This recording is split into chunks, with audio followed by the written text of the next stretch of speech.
Someone has to pay. Adam Curry, John C. Dvorak. It's Thursday, March 28th, 2019. This is your award-winning Gitmo Nation Media Assassination, episode 1124. This is No Agenda.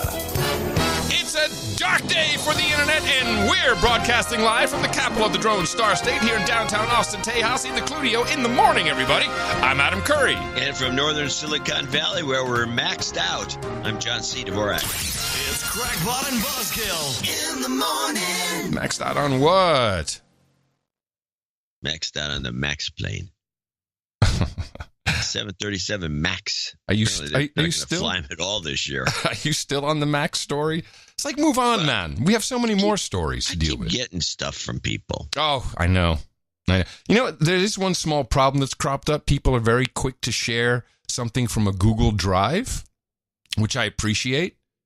Whenever, especially because I restrict how many megabytes can come through on my mail server. Yeah, I will tell people this. If you send anything to adam@curry.com and it's over 10, I think 700 bytes. 10 megabytes. You can't get it through. 10 megabytes, my butt. Yeah, it'll do 10 megabytes. Go on. Yeah. So that accounts for the headers. Well, yeah, true. I changed that, maybe 7 or 8 years ago. Sure. Yeah, because people, say, oh, I found this great movie. Here's the DVD. Sending me ISO files. Okay, no. You have a gigabit line. It's not. It's about the storage space. Okay. Storage space. I don't have my own mail server. I don't use the Gmails. Anyway, when people send me something through the Google Drive, they automatically assume that they can share it with adam@curry.com, but I do not have an adam@curry.com account linked to Google for obvious reasons. So I always have to say, could you please reshare it to this Gmail address? I think there's a way you can do it where you can just share with anyone, right? It doesn't have to be one person. It seems to me that there's a box you can tick. Yeah, I would think. I'm just saying it for people. It's appreciated that they share. I just can't access notice it once in a while. I don't get it that often because people, they send here's a Google Drive link. I click on it. Usually works. Yeah. Yeah. For me, it's more often than not, it doesn't. Anyway. So an interesting week. Yeah, it's pretty good, lively. Yeah, I was down for the count on the couch, but I got a lot of opportunity to watch people's heads explode, which was kind of fun. And then also switching back. There was some stuff on C-SPAN a little bit, but I guess it really was the media that was the main focus this week. Yeah. How fine they perform, how well they do. Well, they're digging themselves out of a hole. I'm watching it. They're changing the narrative. They say, well, that's not really what we meant. I mean, to watch this backpedaling is just astonishing. It's very well done. You know what?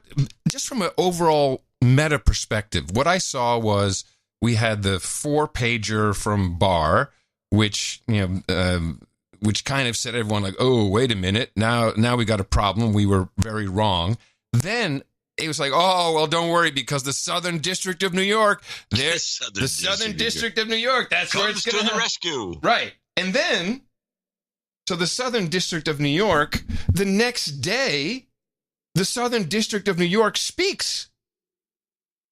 But what it says is this. Today, we announce criminal extortion charges against Michael Avenatti. The charges are based on Avenatti's scheme to extract more than $20 million in payments from a public company by threatening to use his ability to garner publicity to inflict financial and reputational harm on the company. And we'll talk about that in a second. So nothing really changed. There was not a lot of info, but it was the Southern District of New York. The narrative had changed about the SDNY. And then the next day, Jussie Smollett has all his charges dropped, and the whole news cycle changed.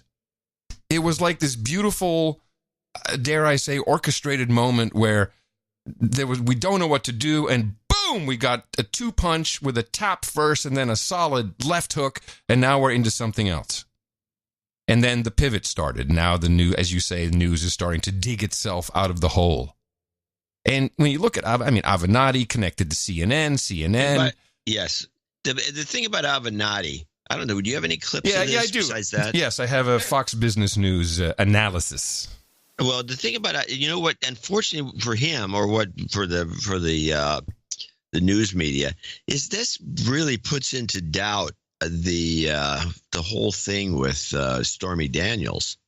Oh, because if this guy's just trying to pull a Jesse Jackson extortion racket, which you can't do the way he did it. No.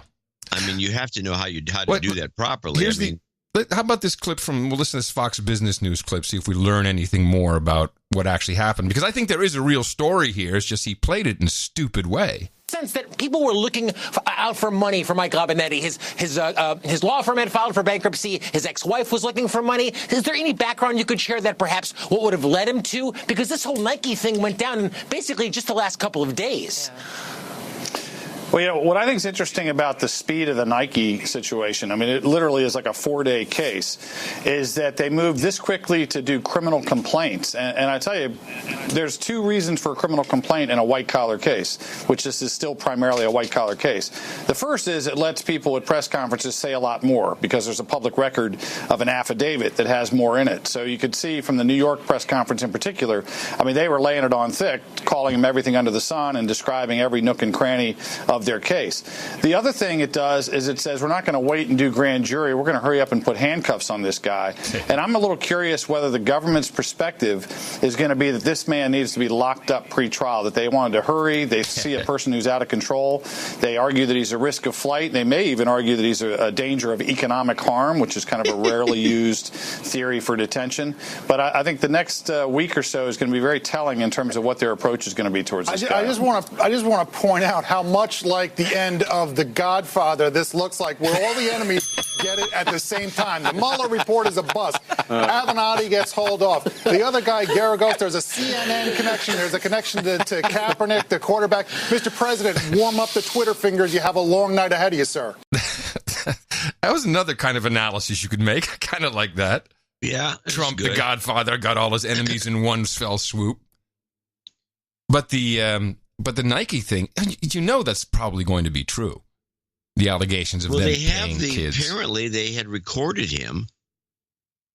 They had a wiretap for some other reason or whatever, and they caught him doing this in real time, and that's when that's why they went so fast. Right, and he was extorting them, but you also have to think that Nike really has a problem.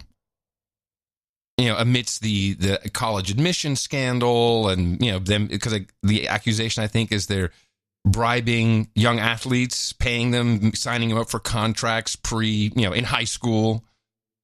All of this, I guess, is not legal. I'm not sure how that all works. Sports not my wheelhouse.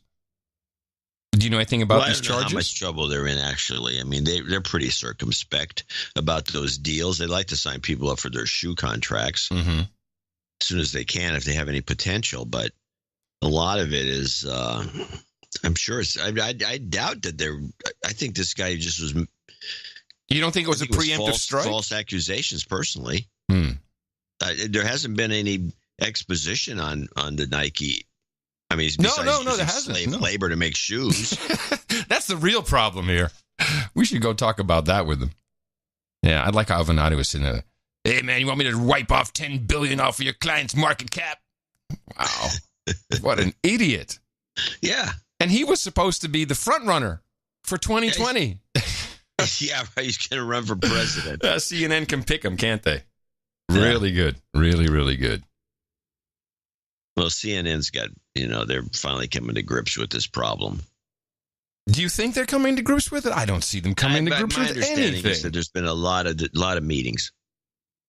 And to me, meetings means coming to grips. Huh? You mean just about everything? Really? Yeah.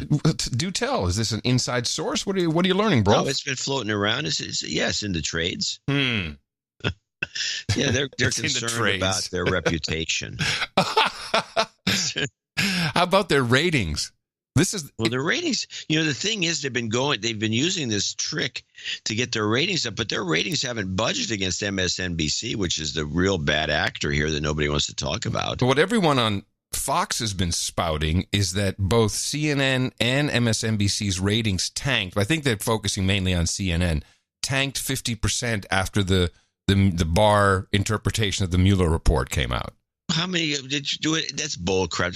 How do you mean the ratings don't come out that fast? They took the overnights and they took the 25, 34. A couple of overnights. I mean, it when it came out last Friday.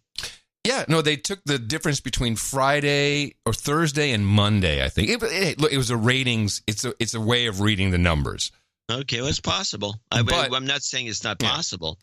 But I don't see why people are going to change their viewing habits. It seems to me when this stuff comes out, you want to watch. I think the ratings would go up because you want to see how CNN's going to cover their ass. I'd tune in. Well, honestly, all I'm seeing right now is all the networks laughing at each other, putting up little over-the-shoulder boxes of that host or this host, and he's an idiot and she's an idiot. And they're now just all talking about themselves. They love that. Yes. So we have a couple of things to handle. Let me do the easy stuff first. How about? Well, if you want to just take a little respite here, I have a couple of things because you did this on the last show, and I started noticing this has become a big trend, which is the compilation of one thing at you. Yeah, these compilations they have. For example, I have a couple of short ones that we can play just to get into the groove.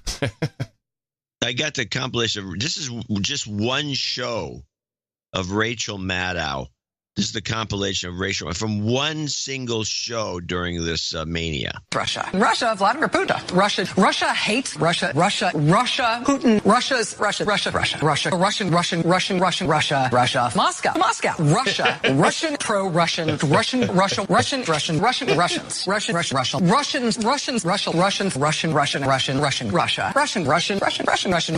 Russia, Putin, Russia against us, Russians rush against the U.S. The Russian government scheme. The Russians, Vladimir Putin, Russia, Putin, and Russia, scout, Russia, the Russians, Russians, Russia, Putin,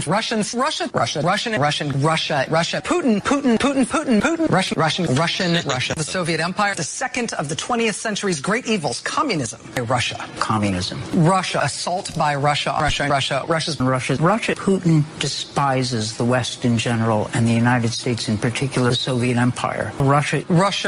They're the adversary. They want to bring us down, the Soviet Union. Russia. Undermine the West, Soviet communists on the left. Russia. That does it for us tonight. We will see you again tomorrow. Yeah. And that was from one show. Was that a recent show? It was a few months back, I think, but it was a show about Russia collusion. Yes. So you'd expect her to say Russia a lot. But there's another, I have the second one, which is this one, this is one, and I'm pretty sure we haven't played this one. This is one where they've taken and clipped everything that equates the Russia collusion with Watergate. Oh, yeah. And then 9/11. Yeah.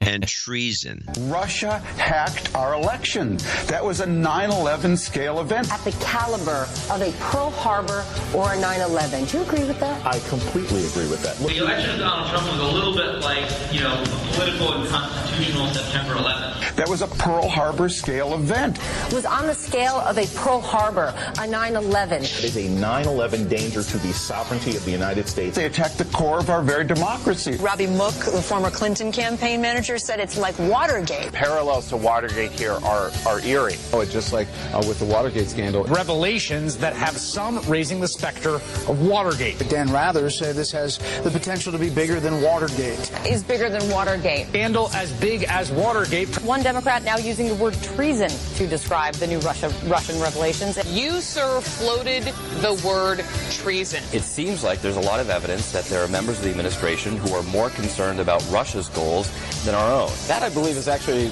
close to the textbook definition of treason. I mean, look, Wolf, that's the definition of treason. Some Senate Democrats want a 9/11-style commission. An independent investigation, similar to what we did after we were attacked on 9/11. The House and Senate ought to be doing this jointly, just as we did after 9/11. Just like we had after 9/11. And I would like to see a 9/11-type commission. Kind of like the 9/11 committee. 9/11. I hadn't heard that one. That's a good one. I like it. It's just, these are cropping up all over the place because Because we can is wise. Because we can. It's out there. It's there for the making. It's because there's so much material out there. Yeah.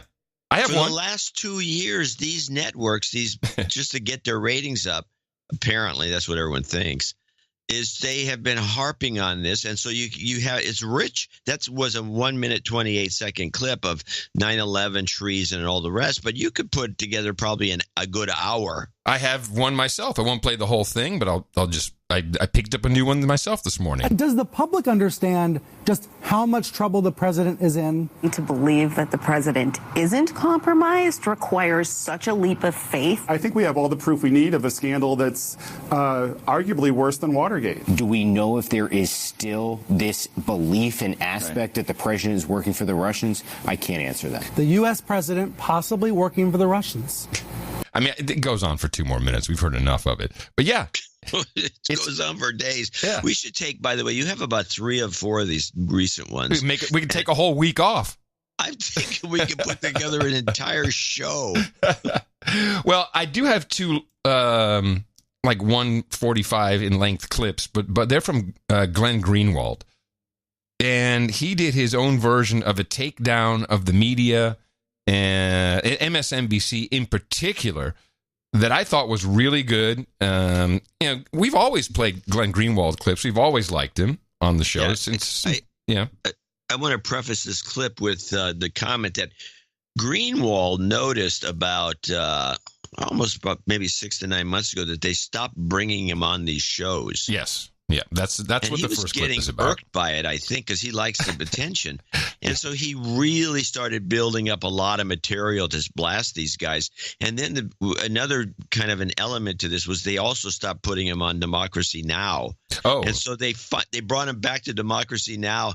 And Mark Ames, the partner with Matt Taibbi, or used to be, made this comment on Twitter. Says, Democracy Now! Is trying to walk back all their Russiagate crap by bringing Glenn back.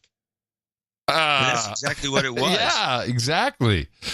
Well, MSNBC has not made that decision yet, and Greenwald went off. It was continuously on MSNBC, which, let me just say, should have their top host on prime time go before the cameras and hang their head in shame and apologize for lying to people for 3 straight years, exploiting their fears to great profit. These are people who are on the verge of losing their jobs. That whole network was about to collapse. This whole scam saved them.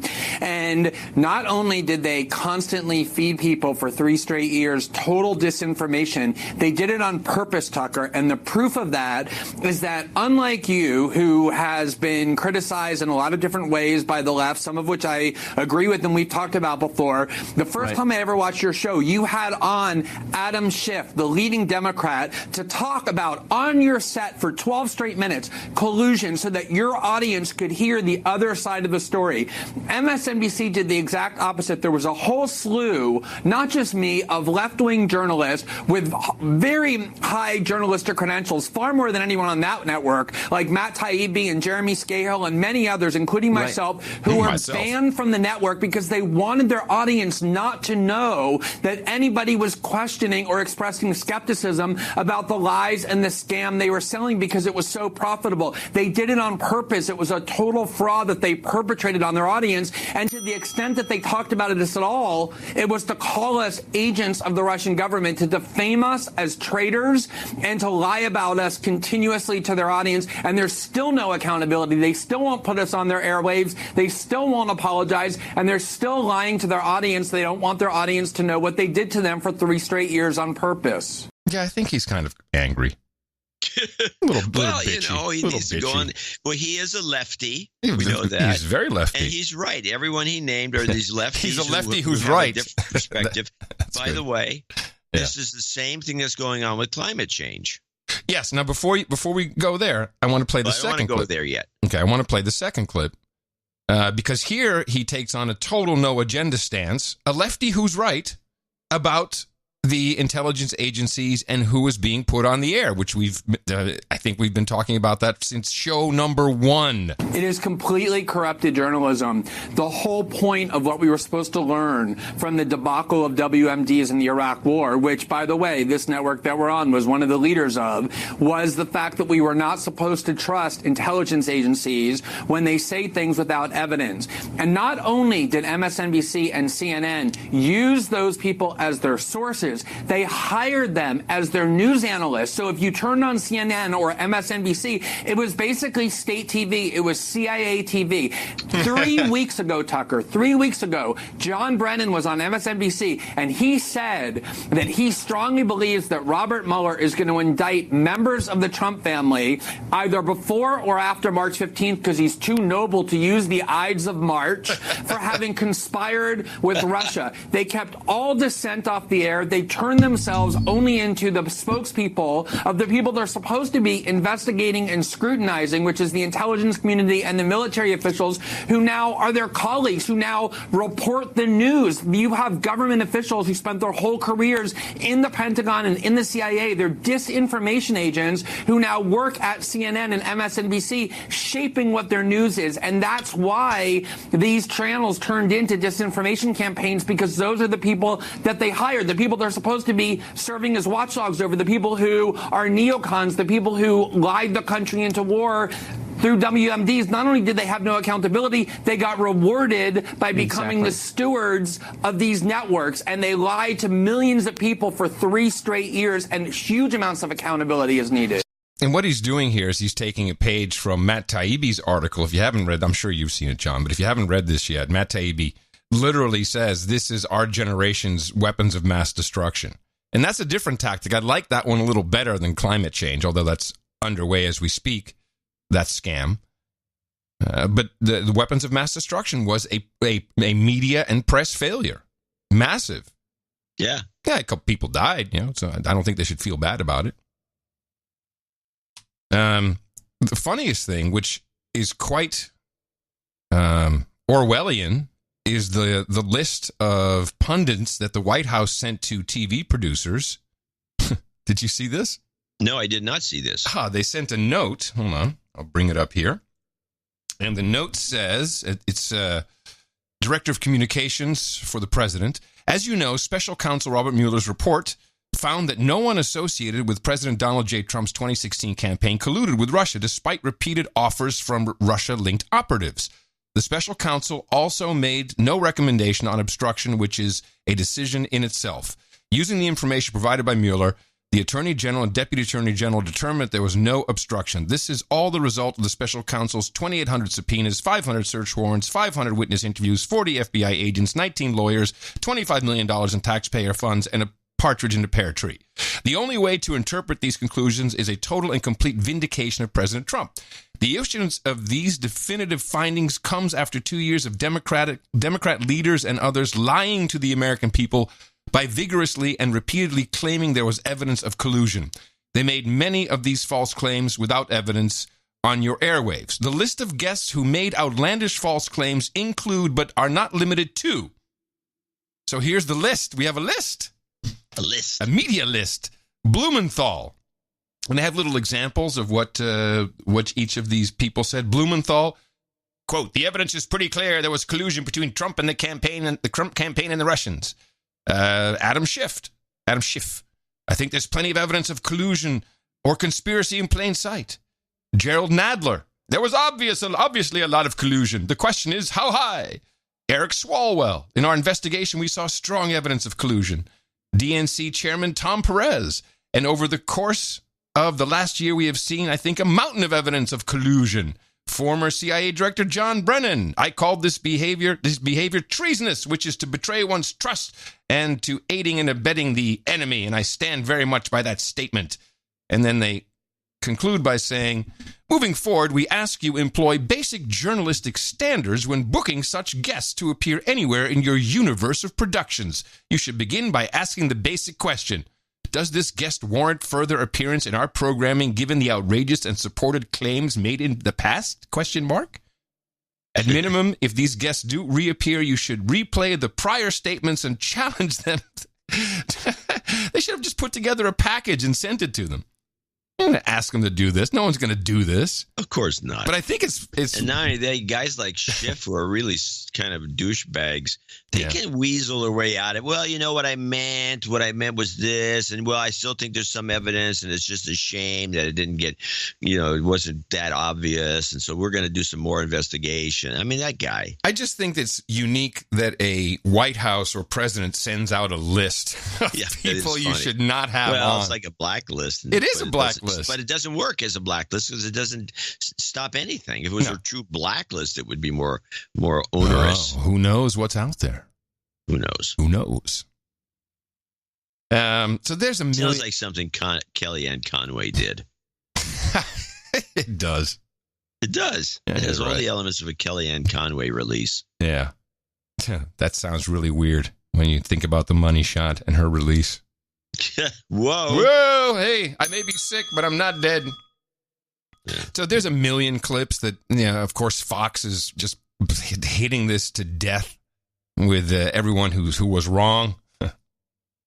And now it kind of seems there is a new twist to the talking point. I think it's now we go from, well, okay, there was no collusion, but why is he so nice to Russia? How's he nice to Russia? He's put more sanctions on them than anyone. Yeah, but that's not seen. No one's. In fact, where's the? Well, they don't report it because it doesn't fit the narrative, as people like to say. Just yesterday, was it yesterday? The day before yesterday, Trump was sitting down with Guaido's wife. Yeah, Guaido's wife. Very odd press conference. And she had a couple people with her, and one of these people was talking to the president, saying, "Well, I guess my husband or someone's been, arrested. Don't know where he is," and he's listening to it. And then the press asked a question about Russia. We are with Venezuela. We are with after this. Sorry, your husband, as you know, and you're with the people that he represents, which is a big majority of the country. What's happening there should not happen and be allowed to happen anywhere. So we're with you 100%. Okay? Please give my regards. It'll all work out. It's all going to work out. It always does. We're going to get it to work out. Thank you very much. It'll be fine. Steve? Mr. President, what sort of complications does the Russian involvement now pose? Russia has to get out. Did you see this? He has a very angry look on his face. Russia's got to get out. No. So he's not very nice to Russia. It's just you never see it. And so that seems... the Russia thing this is an interesting situation because the people who are siding with Venezuela and Maduro, really, they're siding with the wrong side of. Well, I'm not going to say the term "wrong side of history," but it seems like this is not. It's not justified. The country's, according to everyone who writes in, economic hitmen and others, the country is really a military dictatorship that is run by that the military. Really, they have the control. Maduro's kind of just a front man. And it's not been the country's people are losing weight. A great place for weight loss because they can't eat enough food. It's just it's a mess. It needs to be cleared up. And so Russia goes in there for what purpose? To keep us from getting the oil fields, I guess. Maybe because they didn't get a piece of the action. Maybe we should have cut them in. Well, this is all on Trump's mind because from the same press briefing, the truth always wants to come out. We're thinking about Venezuela, the country. The president thinks differently. Venezuela was a country with tremendous potential and is still a country with tremendous potential. But people are starving. They're being killed. They're being beaten. What's going there is unfathomable to everybody that sees and everybody that gets reports. We're getting reports that are horrible. The potential of Venezuela, if done properly and with democracy, would be incredible. It was one of the richest companies, certainly one of the truly rich countries of the world, does it again. and now it's one of the poorest countries of the world. You look at what he's a country company, and why is he thinking that? has happened, despite oil. The oil's not coming out. He's all over the oil. He doesn't give a crap about the country. He's thinking about the company. You know, people like to slam him for various things, but I don't know when he became an oil guy. And he had oil on the mind when he put that Exxon guy in charge of the State Department who just was no good. Tillerson. What? Tillerson. Rex Tillerson. Yeah, Tillerson. Mm-hmm. He was just a kind of a bumbler. And, of course, then he blamed Trump. And but it was the oil that had to be on his mind when he put a guy like that in charge of the State Department, thinking maybe the guy should go out and do. I think he made the mistake that the public generally makes, because I don't think Trump was ever in the oil business. But I think Trump made the mistake that the public generally makes, which I've experienced because I worked at an oil refinery, and then I was an air pollution inspector at a different oil refinery. And I know from experience that when you're on one side of the aisle, it's you're putting the clamp on the oil company. If you're working for the oil company, you're going to do the opposite. You can do the switch. You can switch from being an oil guy to being a not oil guy, being a regulator, let's say, which is what Tillerson did. Because he was the oil guy, big shot oil guy. Now he's going to be State Department. So he divorced himself from the oil business. I think Trump was susceptible to the public's thinking that if you're ever involved with the oil companies, you're always an oil guy looking out for the benefit of oil guys. Right. That's bullcrap. And that's how Tillerson screwed up, because he never went out and did a bunch of oil deals. He was trying to do what a State Department guy is supposed to do, and run the State Department. Right. And I think Trump has got, for some reason, he really got oil on his mind when he talks about Iraq. He always says we should have taken the oil. Yes. And now we're supposed to be taking the oil out of Venezuela. It's just, I don't know what happened that made him, and nobody's noticed this, by the way. He's just gone from a real estate guy to an oil guy. He talks very little about real estate. Only when it comes to North Korea.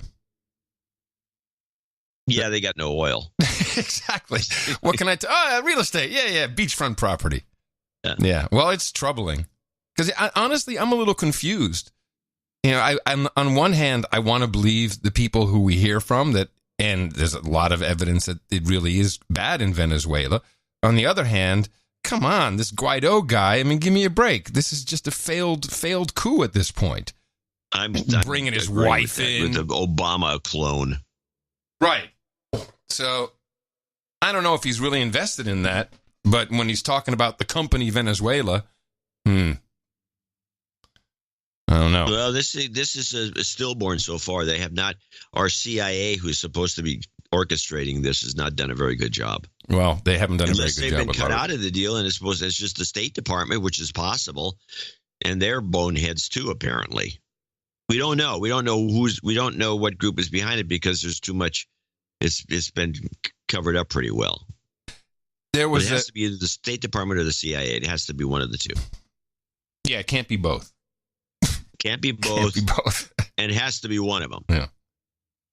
With Dick Morris, wasn't he was an advisor to Clinton, President Clinton? I believe. Did he leave in disgrace, or did they have a falling out? Or no, he had some sexual thing. Maybe it was something, or he was. I don't know. It's good. You can look it up on the Wikipedia. But yeah, Dick. But he's always around writing books, and he's always pontificating about campaigns. He's just kind of been. He's not part of the mainstream anymore in terms of. Well, he wrote an op-ed for, what was it, the Western Journal. So yeah, he's not mainstream anymore, and. That would, in the olden days, that would have gone to the Wall Street Journal and the New York Times. The myth of collusion between the Trump campaign and the Kremlin now stands exposed as the greatest political hoax in American history, and it was Hillary Clinton's hoax. And he goes into the whole background, the dossier. I just found it surprising that he would write that. I don't think he's getting any invites for any TV appearances from it, but it's a pretty good piece. Well, he's another guy that's been marginalized from the TVs. Do you think so? It seems like that Trump is more than hinting that now we're going to go after these people, so this never happens to any president again. Yeah, he's hinting, but I think your earlier assertion, I think 1 or 2 shows ago, The cleanup, the mop up. that this is a mop-up operation. And I was thinking about that. Couple of things. If Mueller, so first of all, Mueller may just have bad feelings about his involvement in 9/11. He was kept on 2 extra years against the law in the Obama administration, against the mandatory no longer than 10 years as FBI director. Right. He was part of the Patriot Act, and he came in just 2 weeks before 9/11. So there was a lot of hustling and covering up that he had to do, and maybe he had some remorse. So he came in, and as far as I can see, everyone who was a bad actor in this, he got out. Everyone's been extracted. Everyone's been retired, fired, quit, gone. There's that Professor Halper is not. We don't even know if he's on in this universe. I mean, there's a lot of. He's alive. Yeah, people have just kind of disappeared. They've gone away. And when you think about the sequence of events where, okay, Hillary did not become president. Shit, oh my God, we've got so much to clean up because we had all these things set up. God knows what else there was. And Hillary herself said they were all going to be hanging from nooses. And then Comey, he helped with the mop up by saying, oh, it's just, as Loretta Lynch says, it's a matter and we're not going to prosecute. She did bad things, but nothing to prosecute about. And that was a cover up. That was covering up for her. And then he got fired, and that's when the shit hit the fan, and that's when Mueller had to come in. Good friends with Comey, Oh, to finish the mop-up job. Yes, yeah. So your new assertion is that Comey was doing the mopping up. He was not doing a very good job. The situation stopped, and they had to. I also think that the way he mopped up, he messed it up, because instead of just mopping stuff up, he came out and started doing like announcements and press briefings. No, he was a foul up. Yeah, so he messed it up, and that's when Mueller had to come in. And it's very possible that this conclusion, just as a quid pro quo to keep everybody happy, it's very possible this Mueller conclusion of no collusion, made another rhyme, was already known before the midterm elections, but that he kept it going. Because can you imagine if it came out just before the elections, there would have been just bloodletting. Right, but he couldn't let it go to 2020. No, absolutely not. Now, it seems like some now we're back to even playing field, seemingly. Kind of. Anyway, big sigh of relief for me. We won't have to report on this anymore. It's all over. It's done, isn't it? Yeah, I think so. It's true. That's true is the way it goes. That's true. Wait, I have a thing for you. Where is it? That's true. I got a lot of people love that. Yeah, apparently. I'm a little surprised by it. No, me. Well, no. Well, you are John C. Dvorak, but I got stuff like this. We welcome in ISIS. That's true. Yeah, that. We could just use it from time to time. We welcome in ISIS. Yes, that's which is true. kind of an ironic thing because it has a double meaning. It has ISIS and ISIS. ISIS, the goddess, and ISIS, the jerk-offs in Syria. Now, I see you have a clip, and I'm happy because I don't, but I do have an explanation of this being the darkest day for the internet.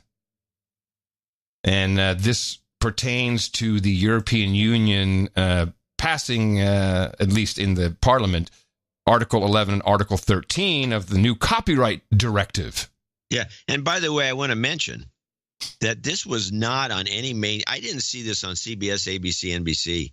I only got it from Democracy Now! Another example of where because these other guys are just still covering Mueller and the fallout and the rest of it and some minor other stories. Oh, yeah. Global warming was big this week. Yeah. And so I got this from Democracy Now! I mean, I'm sure one of the networks talked about it a little bit, but I I never picked it up. In Brussels, the European Parliament's approved a massive overhaul of copyright laws that critics say will bring widespread censorship to the Internet. One measure would effectively tax Internet sites like Google when they display snippets of copyrighted material, including news articles. Another measure will likely prompt sites like YouTube to install filters that search for and then automatically delete uploads that are determined to be copyright violations. Ahead of Tuesday's vote, the proposed copyright rules prompted massive protests with more than 100,000 people marching in cities across Europe over the weekend. In a statement, Open Media Executive Director Laura Tribe said, quote, "Today's vote is a major blow to the open Internet. This directive positions the Internet as a tool for corporations and profits, not for people," she said. So this was, it was all over the webs. A lot of articles, a lot of many policy groups and think tanks weighed in, as you can imagine. And this is something we've been following on the show for quite a while. Article 11 is the so-called text tax. I'm going to leave that for what it is for just a moment. That's more about Google News more than anything. Article 13, which did change a little bit in this final draft or final directive that was approved by the Parliament, which, by the way, doesn't mean that it's law. No, the Parliament's really just it's almost like just bull crap. It's like an attaboy. It's like, yes, good one. We like that one. Good one. Since it's a directive, there will be no EU organization that oversees it. This needs to be implemented by the member states themselves in their own manner appropriate to their locale for as long as that lasts, while they still have some sovereignty left. So none of this will really be implemented before 2021. If you look at the timeline of what has to happen, a lot of people were scared, just frightened that this was somehow going to ruin the internet. We'll never be able to post memes. Fair use will go away. All of these horrible things. And I'm here to tell you that this is nothing but a well-orchestrated EU scam, and it's well done. And I would not have known it unless the CDU in Germany had played their hand. And I also, follow the money is really what you need to do. And maybe we should step back for a second and explain how performing rights organizations operate.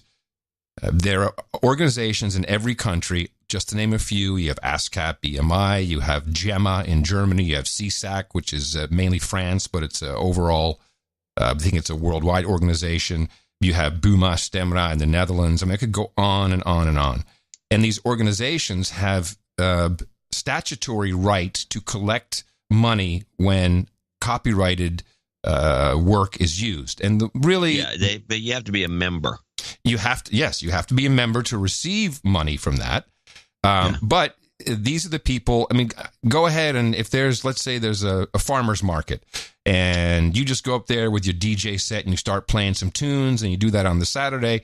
Maybe not the first Saturday, but the second Saturday, someone will come up to you and say, "Hey, man, do you have a performance license for this? Do you have a venue license?" No, this is true. That's true. It's true. That's true. If you have a workshop, a garage, and you play the radio, and there's more than 5 employees, then you also have to pay royalties. If you're a liquor store playing music over the system, that somebody just brought their CD to work and decided to pipe it in. This is why you often will hear really crap music. Because that is stuff that's been performed outside of the royalty system. It's not royalty free, but you can make a separate deal. But mostly people want to hear and see the music that they're interested in, popular things or films, etc. So these rights organizations, they collect all the money, and then through a number of very magical. Do you know what the fee is, by the way? The fee. What do you mean? To be a member? What do they collect per song? Well, they collect everything. They collect all the money. No, I know they collect, but okay, I'm a radio station. I just played 10 songs. Well, this songs. What do I owe them? You already went straight to the punchline. Radio stations, although they do have to mark down what they played, it's impossible, obviously, for everything to be not impossible, but over the years, the way it's come down is there are these things called a blanket license. And a radio station, which sometimes will be the network, etc., will have a blanket license to play whatever they want from whatever genre, wherever, whenever. Some cut different deals to restrict it to just a certain type of music. But it's all, yeah, there's guidelines of how much you'll pay, but ultimately it's a percentage of revenue. That's how it's done. And the CDU, German political party, when this came up, and by the way, there also seems to be some dealings between France and Germany, the German coalition in the European Parliament. They really wanted this, and France is very particular about protecting their artists in every sense of the word. And Germany didn't really want to get on board, but then apparently France said, well, we'll vote yes on your new pipeline with Russia, the Nord Stream 2, if you sign up to Article 13. That's just what I'm hearing. I have no proof of it, but I wouldn't put it past them. So, of course, there's no way you can have filter. They can't even filter. They can't even get the New Zealand video off their server. So there's no way you can filter people uploading stuff to check and see if it has a content ID. However, the CDU proposed, and this is what's going to happen. This is how they'll implement it. So where Germany goes, so go we all. Blanket license. And that means that Google, Facebook, any platform that makes money, that will be the beginning. That monetizes will have to pay where you're headed. A blanket license, and everyone will have a content ID if you're a member of the organization, and then somehow magically you'll get something out of the back end. But you look at the music industry, look at royalties lawsuit, and see how many artists from the smallest to the largest are always suing the rights organizations, the labels, etc., because it's a horrible, rotten business and people steal your money. And just like the EU is grabbing money from Google, I'm not saying that they're not right to do it, for anti-competitive practices, whatever they can, they will get billions and billions of dollars, and it goes right into the rights organizations. And that's who was out there. It was Jean-Michel Jarre. You're kind of de-emphasizing the actual punchline to this, which is if they're going to have a blanket license, it has to be based on revenue. And who better to go after than Google? Google and Facebook. Those are the guys. I'll take 1% of their revenue. I'll take 1%. I'll take 1%. So that's what it's about. It's just soaking those. And by the way, I'm all for it. Screw those guys. These guys. They're soaking them. They're soaking them. And it's not, notice you don't read about it here because we have something called the, section 230? I can't remember now. There's so many sections, which states, if someone uploads any kind of work that is uploaded to a platform, as long as they're treated like a library. That's Section 230, I think it is, the Communications Decency Act. Am I right? It's either 230 or 205. I can't remember right now. I'm fuzzy. And in that, it says the only thing so the platforms cannot be held liable for any kind of human rights violation, copyright violation, or otherwise. However, if they receive a takedown notice, they have to use expediency to take down the violation, and that's what we see here in the States. And that's kind of been working. Although, I think this is a good model for the rights organizations in the U.S. They would love to have this. They would just love to have it. So that's not being discussed very much for obvious reason. So it's not going to ruin the internet. You won't be, there won't be filters that you can't upload. And by the way, it's not like Amy said, it's not the open internet. Facebook and Google are not the open internet. They're the closed walls. The open internet is this show sitting on a server in Canada. And you get it straight to your whatever you want, just direct connection. We don't go through Facebook or Google or Twitter. We don't need any of that. That's the open internet. Although I will say, if there's a way we can get in on this action, get a piece of that blanket license revenue, I'm all for it. I'm down for it. That's not going to happen. I'm down for it. So that's the global issue right now. And, and I like Jean-Michel Jarre. He's head of CSAC. He's the president of CSAC, and he was out there. And Cyndi Lauper, I think she's on behalf of either ASCAP or BMI. And I understand it. They've been ripped off for 20 years by these companies.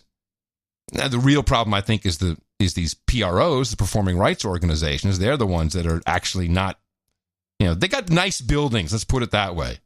They throw good parties. The Grammys, it's like that's all ASCAP. It's actually more BMI than anything. And the other thing is that unlike in the 20s and 30s, actually there's some interesting things that took place in the music industry. The only people that get the ASCAP money are the writers. Writer and composer. And that's what I meant. Yeah, so the separate deal for the performer, separate deal for the producer. But producers can get a deal. A producer can get a deal with Roger, points. Yeah, it's rare. Roger McGuinn tells me that the Byrds songs don't get any money, but he gets tons. Because he was the writer of a lot of the songs. Yeah. Of course. Yeah. And so you get that money. He gets, and he never will tell me the check he gets. He gets a monthly check from ASCAP. Well, this is also his main issue is a lot of his songs are from before 1974, which has a whole different issue, and is now that's a whole. They're trying to resolve that. Well, though they're resolving it, Sirius XM resolved it, and if you look at, I have a Sirius XM for streaming, and every month at on the bill it says, "Oh, here's your extra $5." I think it's $1.75 or maybe it's $2. For pre-1974 copyright that I have to pay for, making me pay for it. What if anybody gets any money? But Roger McGuinn whole thing does. is a very interesting system. And when I was working in public radio with my talk shows, we had a free license for everything. Apparently, all public radio. Because I guess they can't nick them for anything because it's a percent of royalties. It's a big thing of contention with the rights organizations. They hate that. I'm sure they do. Yeah, they hate that. Yeah. So you get to use all the stuff you want anytime you want for whatever purpose. College stations would qualify in that area too. Mm-hmm. And meanwhile, as we've discussed before, the online guys, we're an online radio station, can't take advantage of any of this. Can't get a license. We can't get a license. Can't get a license. No. Well, that you can for streaming but then they don't take into account Adam and John sitting down, shooting the shit, playing some songs. That's not possible because you have to deliver a log file. Because I think the only thing people are interested in is playlist stations that have playlists of songs. No, you can't do freeform. I've been looking into a couple of things that do allow you to do certain things, but also if you play a mashup, sorry, you can't do that. So the real future of the music business is being hampered by these very organizations. And ultimately, you could work out a technical solution for tracking usage, blockchain, whatever. I'll just say blockchain. Everyone will believe me. Blockchain. It can be done. It can be done. Blockchain. That's the solution. Blockchain. Put me in the European Parliament. I tell you, blockchain combined with AI. Woo, boom. baby. Isn't that what? Yeah, that's right. Blockchain AI with some machine learning thrown in for good measure. Yeah. So, no worries, people. Well, that's your lecture, ladies and gentlemen. That's it for today. And then we have a little standing in this area. So you more than me. Wouldn't be too worried. So, well, we can go on from there to the couple of other issues that came up, unless you want to. You want? Now, how many times have you told me you're going to do something about the chair? Oh, yeah. I keep getting so many notes saying, no, don't touch the chair. Yeah, I know. It's become one of those now. I'm touching the chair, but when it happens, you'll never know.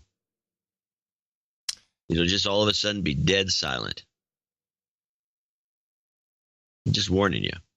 I think it's time for I do have to make an announcement. The guy who does MailChimp is back on the job. Oh. And that the nonsense about MailChimp being dead, MailChimp,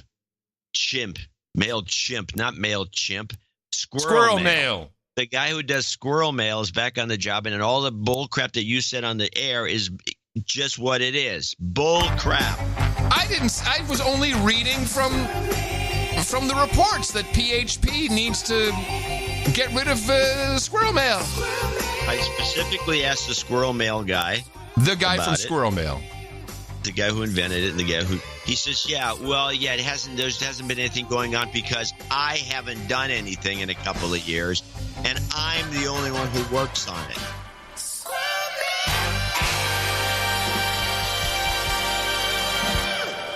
So as we speak, and I have an account with him, and I have Squirrel Mail, and I'm looking at some of the stuff he's doing, the new stuff. Mm-hmm. And, I don't see anything wrong with the old Squirrel Mail personally. He's got a few new things, but I always revert back to the old Squirrel Mail anyway. But he is working on it. And I'm good. He I'm warned happy. us last weekend. He says, all Squirrel Mail users, be careful because this weekend I'm going to be working on Squirrel Mail. Sorry. So it's not dead. Okay. Well, I'm happy for you. Thinking. No, it's not. Listen, I'm very happy that you use your Squirrel Mail. Did you? Let's do a little test. Did you receive my email about Morris Clayton? Clayton Morris, sorry. Well, if I was on my Squirrel Mail, I could tell you. Well, I sent it to you 2 days ago. See? So your Squirrel Mail is not that great. No, it's fine. It's just that probably just got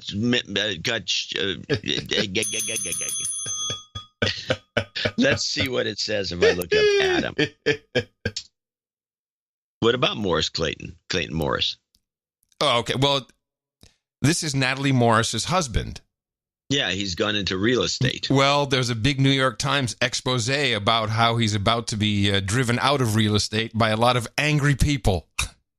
See, they were selling homes and that didn't exist, and I'm paraphrasing, but it's a pretty long report. I just thought it was I'm looking interesting. here at your mail. Yeah, I just thought it was kind of Squirrel interesting. Mail search feature. Oh, and it works. I got eschatology, what separates us from UK, clip request, newsletter attached, and I was listening. I don't see anything here. Oh. Well, I guess it never went through. Sorry. I'll send it to you. It's for later. It's not. It's more an insider thing.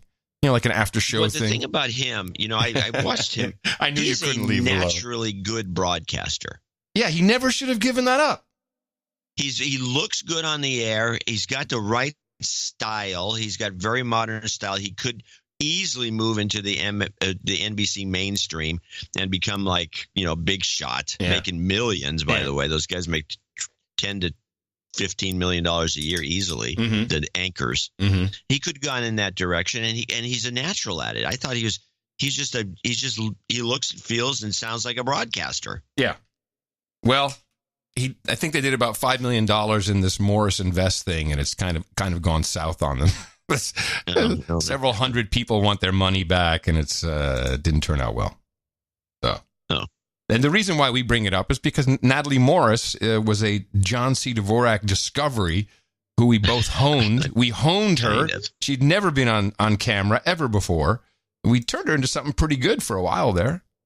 Well, she could have been a hot shot too, but I don't think it was. I don't know. She's really a writer that looks good on camera. She's got that multi-culty look that everybody wants nowadays. That's worth a lot of money. Yeah. On screen. Yes. Talent. Yes. Because you look at it, you can't tell. Is she worth a lot of money?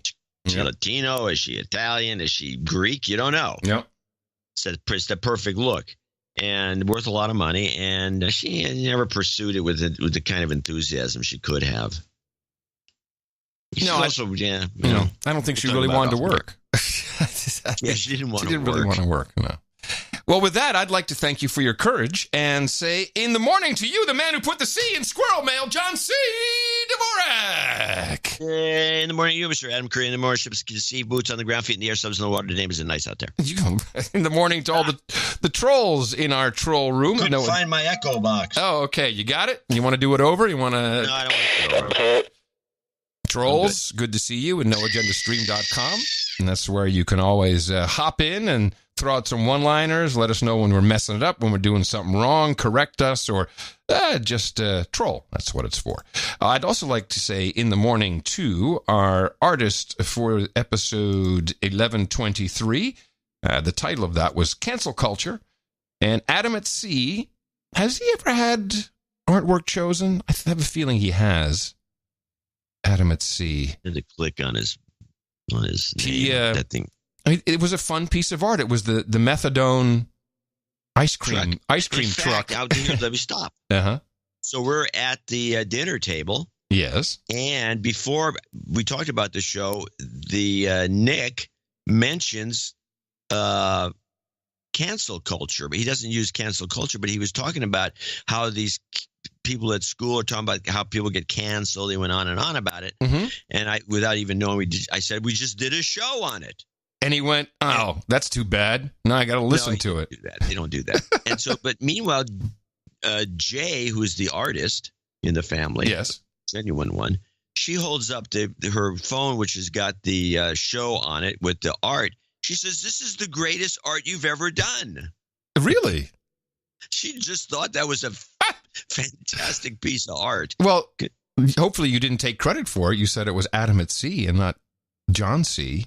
I said I did it. Yeah, exactly. With GIMP. With GIMP. Threw that together with GIMP. Yeah, so we liked it, though. Thank you very much, Adam at C. There were a lot of interesting pieces, and it's always fun for us, certainly. And moreover, for this very reason, people look at, for as long as we're still on the platforms, people look at their podcast thing, and they say, hey, well, this is an interesting art. And that signals there's a new episode, signals maybe what's going on in it. It works. It's a very important part of the Value for Value Network, and we appreciate what all our artists do. For 1123, thank you, Adam at C, and thank you, all artists. You can check out all their work at noagendaartgenerator.com. Yeah, and it's very it's functional in more ways than one. And there's not how many shows do you think do that? Zero. Every show I see just has one piece of stagnant art. Yeah, there's a couple. From time to time, someone will say, "Hey, these guys got a great show." They also change their art. Oh, okay. But I think the whole system of I doubt if they change their art to the high end art that we have. That's incredible. Our artists are just up there. We have over 13,000 pieces of art in the database. Yeah. So catch up, kids. It's actually ridiculous. Aaron Christensen isn't ridiculous, though. He came in with $362.69. And that's begins our associated or executive producer list. In the morning, gents, I hope this gets in on time so I can be knighted on the Fibonacci episode. It didn't make it. Nope. Close. Off by one. This is my third donation, now in the amount of 33.34 euros, which should bring me up to 1,000 euros and the august title of Euro Knight. Oh, I don't think we have one. I made that Euro Knight thing up, but you guys went with it, so here we are. I just wanted to say that unlike some doubters who send notes, I always agree with everything you guys say. That's funny. That is good. What he's referring to is the notes that say, I don't agree with everything you say. Of course, who does? But this guy does. Especially when you're shilling for both Trump and AOC at the same time. Right on. Maybe I'll take sexuality. It's in your nature. Look at that juice and relationship karma. Can you believe a charmer like me is single? It's hard to believe, Aaron from Deutschland. Well, thank you very much. And you are the top executive producer today. It's appreciated. Tell me about the sexuality. It's in your DNA. Oh, my gosh. Can you see that juice? You've got karma. Got it. That's actually a very funny That's a good combo. one. Yeah. This is a 1-2. It's not a 1-2. Too complicated. 1-2. Juliana Lee, meanwhile, in Boonesboro, Maryland, came in with $360. This isn't my first donation. I used to have a subscription that got canceled by PayPal. Oh, I think it was a glitch. Thanks for keeping me sane in the sea of madness we're living in. My invisible no agenda hat helps me get through the day at work, where I'm surrounded by Dementia B crazies. Oh, brother. They're nice people, but their amygdalas have taken over, and I don't see any hope for them. I've become very good at nodding in silence when they repeat memes and when they say something stupid. I just say, that's interesting, but by interesting, I mean stupid. It works really well. It's a good tip. That's really interesting. Hey, that's interesting. Thanks again for all you do. I love you both. Can I please hear if You're white, you're a racist at the end of the show. It's my favorite. No, it's not that long. We can play it now. If you're white, you're a racist. If you're male, you're a pig. If you're cis, you are privileged. Skin is shaming if you're big. And if you're straight, you're homophobic.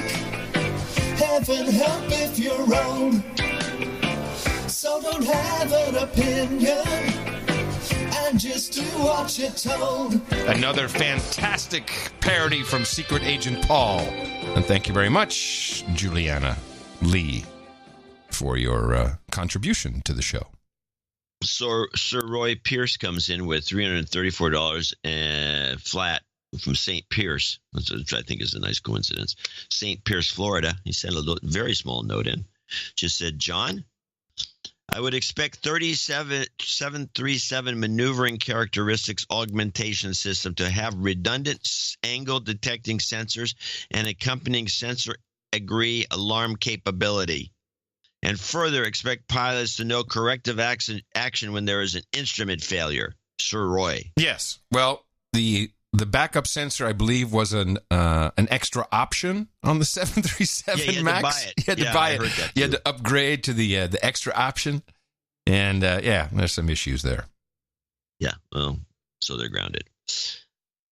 Nothing else? Nothing else for Sir Roy? This is going to hurt this company this year. Big time. Well, so many. I see a lot of orders switching from Boeing to Airbus. Now you never know what's true they did or what's Airbus a huge favor. They saved the company. Airbus needed it for sure.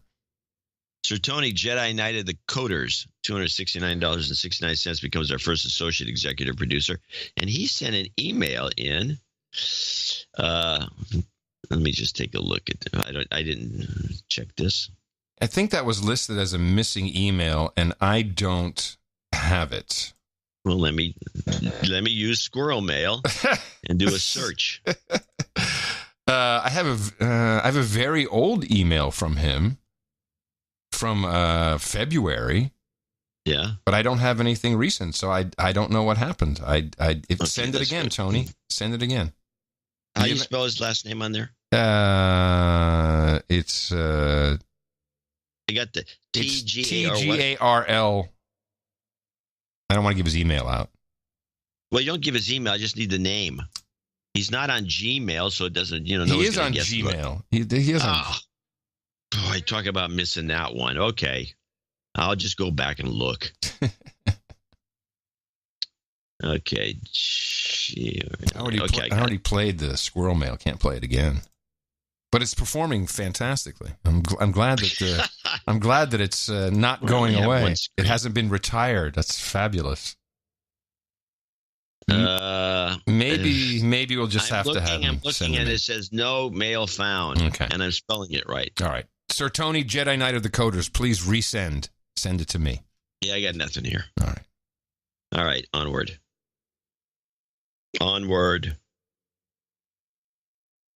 Sir Hank Scorpio of the Electrical Grid. Okay, he's in Gatineau, Quebec, 264. He's also associate executive producer. He's got a birthday. ITM John and Adam, 264 is 11 times 24. Great shows of late. I don't know what 11 times 24 is about. I don't know. Great shows of late. I would like to wish Sir Dwight the Knight a happy 31st birthday. He's on the list. I would also like to request some jobs karma for our mother and myself. No Agenda NA producer is on my resume, so the job should be pretty much in the bag. Absolutely. It's good to go. He came, we saw, he died. That's true. And Jordan Peterson, that's wrong. I forgot I had that one. That's wrong. That's good. I like that. That's a good combo. Yeah. Thank you for your courage. Sir Hank Scorpio, the Electric Good. Thank you, sir. That is the land of unconfirmed. Yes, we came, we saw, he died. That's true. That's wrong. Jobs, and jobs. I like it. Let's vote for jobs. You stop. Very creative, Sir Hank. Creative. I like it. Yeah, that's true. That's wrong. I like it. Meanwhile, Dame Astrid, the Duchess of Japan, came with $222.22 from Tokyo. Our favorite Dame Astrid. She says, It's true. That's true.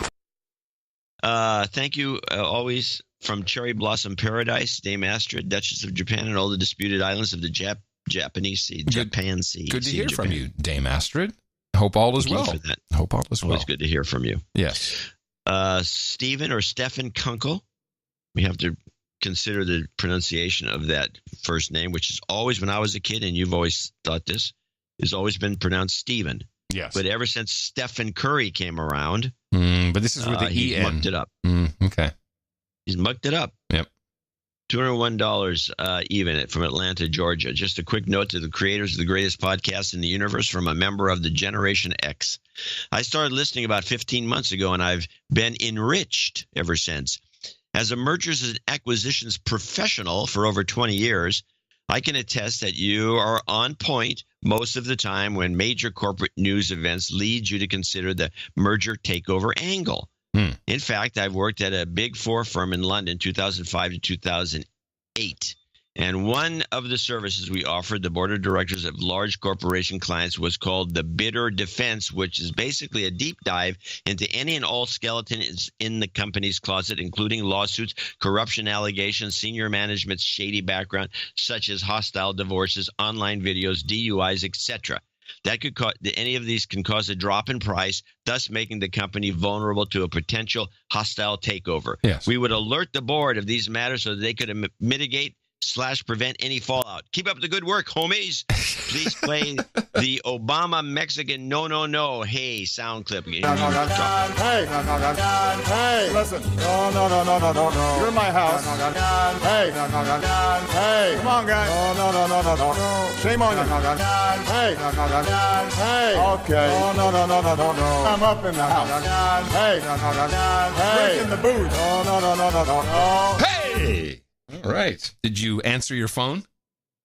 We stopped. I have to go take it You off. gotta take that off the hook, man. I always do, and sometimes I forget. And it's always the same people. It's a machine asking. There's only three things I get. I get a credit card company telling me I can get 0% interest. Oh yeah, which is bull. Mm-hmm. There's the ones that come in occasionally that are the a free cruise. I get a free cruise. Oh, that's a good one. That's where you get three options, and you can get the cruise for $1. Something like that. Yeah. It's $1. How could that be wrong? I mean, it sounds like a perfect deal. And there's one other. There's a third one. They keep coming in, and one of them cracks me up because it's the. If you're Blue Cross Blue Shield or Blue so and so, you can and they'll press 4 to be taken off of our call list. You press 4, an hour later, the exact same call comes in. Oh, these people are just criminals. Why can't we get these people arrested? Well, because Liz Warren is running for president. I don't know why. But the one that irks me the most is the, hello, business owner. You are no longer properly listed in Google's search index. And these I've only gotten that once or twice ever. And these are Google related companies. And there's a whole process to be taken off this Google affiliate, whatever bull crap. And it doesn't work. It just makes more calls. I know, it's just a joke. Just get more calls. It's very, very annoying. Yeah, it's very annoying. They got to put a stop to it. Yeah. All right. Is that it? Oh, that's it. Those are our execs and our associate executive producers for today. Our guys and any gals? Yeah, we got a couple of Julianne, and we got some gals. Well, thank you very much, execs and associate execs, for supporting the work here for episode 1124 of the best podcast in the universe. These are the titles that are valuable anywhere credits are recognized. You already saw that we have, who was putting it on his resume? Sir Hank, Scorpio the Electric Grid. So let's see how long it takes before he gets some work. You got to check in with us, Sir Hank, and let us know. But also, it's just a way to proudly display the fact that you are a part of the Value for Value network that keeps this show going 11 years strong now, over 1,100 episodes. And we'll be thanking... A lot of people have it on their Twitter. Yep, the Twitter as your Twitter screen name, and of course the always productive LinkedIn. It seems to work for jobs, but it does display that you are a functional code. You're a functional cog in the wheel of the Value for Value Network, and it's a very special thing that we've set up together, and it's still working. I could not be happier.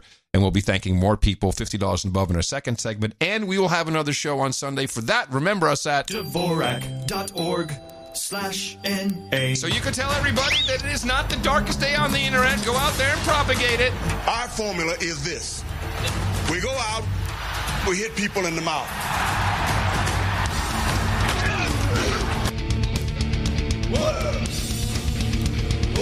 That's true. That's wrong. Shut up, slave.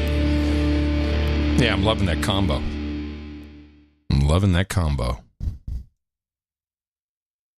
All right. Yes. All right. Should we do Smollett for a second? Because I there's a lot of stuff. I don't have with it. this. Do I have any Smollett? No, I do. I got a ton of up to you. Yeah, I got Smollett stuff. It was a pretty funny situation, but it turns out to be some sort of. They're going to now. I hear the FBI is going to investigate the state attorney. For those who haven't heard about it, well, actually, here's Brian Stelter from CNN right after the charges were dropped. Emergency hearing, emergency court appearance. That's a new one to me. If your charge is going to be dropped, it's like, oh, emergency. Everybody, all media, come to me, come to me. I think Stelter from CNN summed it up in the way it was meant to be, what it was supposed to pack out to be. You know, you remember right after Smollett said he was the victim of a hate crime in Chicago that night, the Fox Network, the studio, the Empire casting crew, all had his back, supported him very strongly. That continued as it became a mystery about what happened and whether he had made this up. The network continued to support him, but started to pull back a little bit in those public statements. Right now, there's no new comment from Fox, but this is a key part of the story, Nia, because I do think he wants to get back to work. That's what a friend of Smollett just said to me. He wants to act. He wants to get back to work. He had actually been taken off 2 of the episodes of Empire. His future as a Hollywood actor has been in limbo for the past few weeks. So his lawyers have been trying to get to this point so that he can return to work. So far, no comment from the network, but I do think we will see Smollett get back to work because the narrative has once again changed from victim, to villain, back to victim. It's been very confusing, as Ryan was saying. People don't know what to believe, and we may never really know what happened on the street that night in Chicago. But for his fans, for his friends, this is a triumphant moment that he can now get back to what he wants to do, which is work. Well, you should go flagellate yourself. That's not the word. Go beat yourself up, Stelter. That's a horrible, horrible explanation of what's happening. That's really, really lame. Very lame. Let's go back to the to what happened. All of a sudden, all media just stopped dead in their tracks. Oh my gosh, there's something happening. Emergency hearing, which is, I've never heard of this. Emergency hearing. Oh, and there it is. All charges dropped.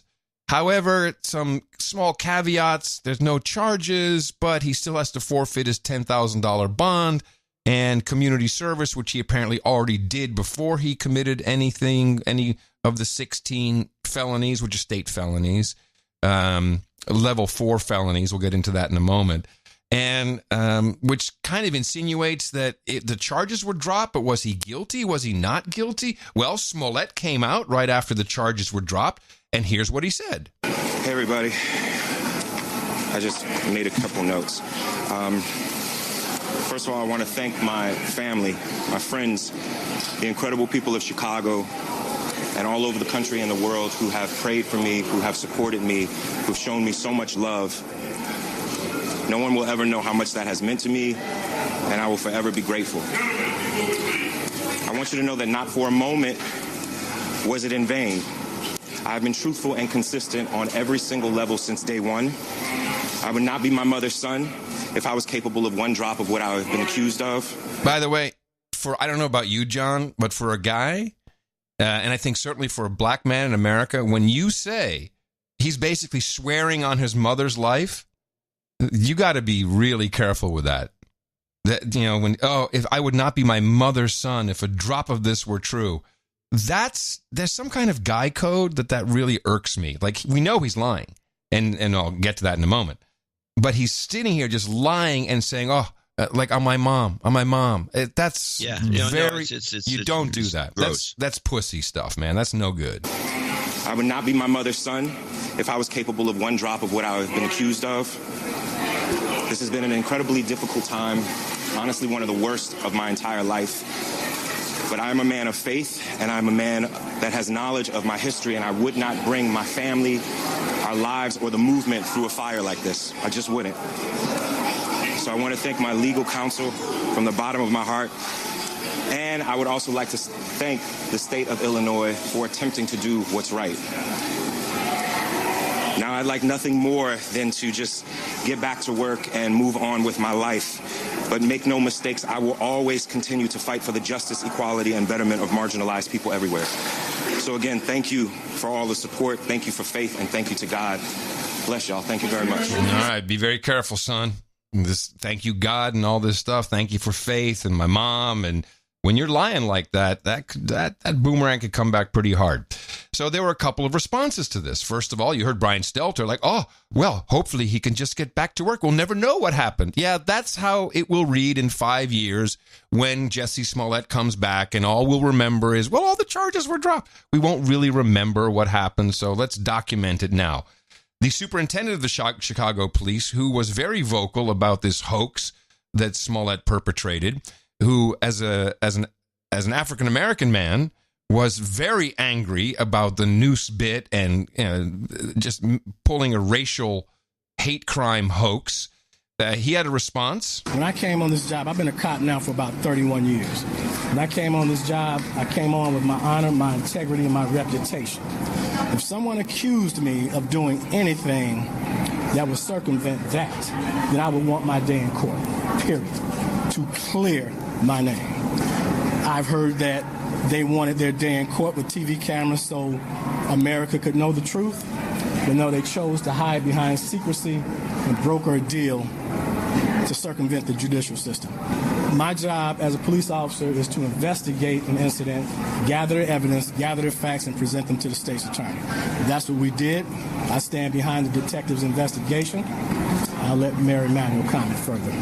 And the police, this file, by the way, was never closed or locked or sealed, just his arrest record, but the file is open, available, it's in the show notes. You can see all the evidence is there that this was a hoax, that how it was perpetrated. It's pretty extensive. So right after the police chief, the mayor, Rahm Emanuel, he steps up and he says something important here. Second is what I would call the ethical cost. And the ethical cost is you have, as a person who was in the House of Representatives when we tried to pass the Shepard legislation that dealt with hate crimes, putting them on the books, that President Obama then signed into law, to then use those very laws and the principles and values behind the Matthew Shepard hate crimes legislation to self-promote your career is a cost that comes to all the individuals, gay men and women, who will come forward and one day say they were a victim of a hate crime who now will be doubted. Now this casts a shadow of whether they're telling the truth, and he did this all in the name of self-promotion. And he used the laws of the hate crime legislation that all of us collectively over years have put on the books to stand up to be the values that embody what we believe in. This is a whitewash of justice. A whitewash of justice. Very interesting choice of words. Yeah. Particularly when it comes to a race crime. But Emanuel makes a good point. He says this was not any crime that was hoaxed. It was a hate crime, a very specific kind of crime, which is discussed quite often.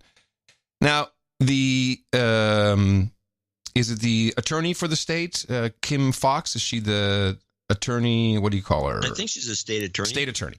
She had recused herself because there's a lot of involvement. There's a lot of contact. Between Tina Chen, Tchen, she was chief of staff for the First Lady, but she was also special assistant to President Obama. And there were text messages back and forth between Kim Foxx, the state's attorney, and Tina Chen. And there was, hey, can you do something? Can we move this over to the feds? That would be better. They're really trying to figure out a way to get Smollett off the hook. And if you see all the different links between everybody, interestingly, Rahm Emanuel's wife is best friends with Tina Chen, just to make it even more complicated. You have all these different connections, and it seemed very obvious. And I should mention something. Because of that connection there, and being the wife, she's going to tell Rahm what's going on. Mm-hmm. That's I think is part of his anger. Yes, that his wife hung him out to dry, and the cops. And I tell you, it's not a good idea. I don't know much, but you don't mess with Chicago PD. It's just, it's not a good idea. However, what is really going on? What happened here? There was a call was put in by someone, and you have all the players there, so you can see, obviously, this guy needed to be bailed out. Now, was it a part of something else? Is it a coincidence that his lawyer is Garagos, the same guy who was implicated as being a part of the Avenatti scam just the day before? I don't know if that's related, but they got Kimberly Fox on tape explaining what happened. And she's a very interesting state's attorney. If you watch her answering these questions, it's about a 13-minute interview. You only got two clips from her because the essence is in it. It looks like she wants to cry the whole time. And she has this look of acknowledging. She'll say, yeah. It's like no other states attorneys, district attorneys, attorney generals. They have this, they have this stoic, like, the buck stops here kind of thing. And she's like a millennial almost. I don't know how old she is. She's 36, actually. She's like a millennial. And she explains it in the following manner. There is an alternative prosecutorial route in the state of Illinois. An alternative, which is meant for people who have committed a crime, is kind of like, Los Angeles or San Francisco. If it's under a certain threshold, we can let you off. You don't have to go to jail. You don't have to admit any guilt. You're not exonerated, and you lose your bond. It has a particular name, and it's not new, and here she is explaining it. Certainly. The Cook County State's Attorney's Office has what we call our alternative prosecutions unit, where we look at how can we handle cases outside of the criminal justice system, ways in which we can do what we call pretrial diversion. Over the course of the last 2 years, we've had 5,700 people go through our pretrial diversion process, people who have nonviolent offenses and who have no violence in their background. And so I think when people see this one particular case, it feels like an outlier, where in fact it's consistent with how we treat people charged with similar offenses with the same background. And so, what I would tell people is that, we have, traditional prosecution models, and we also have alternative prosecution models. And based on the facts and the evidence in this case, this was the appropriate model that we used. So this was not a factor of celebrity or privilege, which is what people are screaming right now. Was there any sort of, and I mean, obviously it's obvious, but just to speak to all of the words that are out there right now, I mean, celebrity and privilege, was there any role that played in this situation? Mr. Smollett was afforded the same opportunity that anyone in Cook County who had a nonviolent offense and the required background would be able to get. We believe, that people who have, the celebrity of Mr. Smollett don't make up the vast majority of the people who come through our justice system. The men and the women who qualify for this program are generally people who have little means.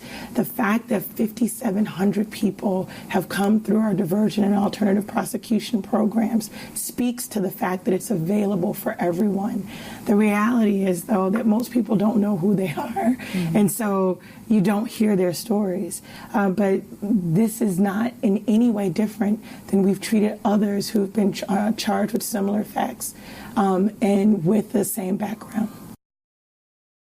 So, alternative prosecution. Very interesting. It's very interesting, and why don't they call it what it is? Alternative non-prosecution. But anyway, go on. Well, so here's what I don't understand, and this is what I think Rahm Emanuel, what he said is important, and what the interviewer did not ask. This is not just some fly-by-night felony. She says it's the lowest, it's number 4, it's the 4th felony, for class 4, it's not a big deal. But it involved a hate crime. You cannot tell me that the alternative prosecution system allows for people who were involved in a hate crime. The hate crime is put on the books specifically to put heavier punishment on any type of crime.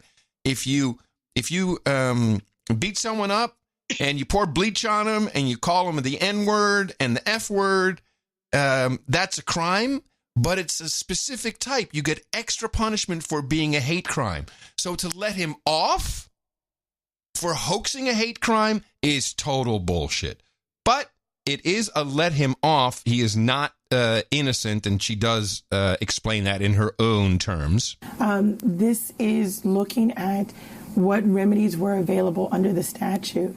And as far as accountability is concerned, the statute allows for people to get this type of outcome even without an admission of guilt. But the accountability comes, Mr. Smollett has to forfeit $10,000 in order for him to be able to be in this position. And so while he has chosen to use this as an opportunity to maintain his innocence, I would reassure the people of Cook County that he would not be in the position that he is in right now without the assurance that that $10,000 would be forfeited in the community service that he has done. And for the others who participate in this program who may not have admitted guilt but also met their conditions of diversion, that is allowable under the statute.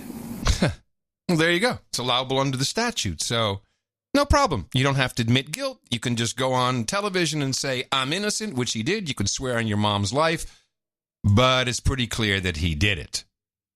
Well, you should also mention that he makes $100,000 per episode on his TV show. And it wasn't enough. So the $10,000 is minor. Yeah. And what is this community service that he already did? Does anyone ever tell us what specifically he's done? Yes, he worked 18 hours for Jesse Jackson's Rainbow Rainbow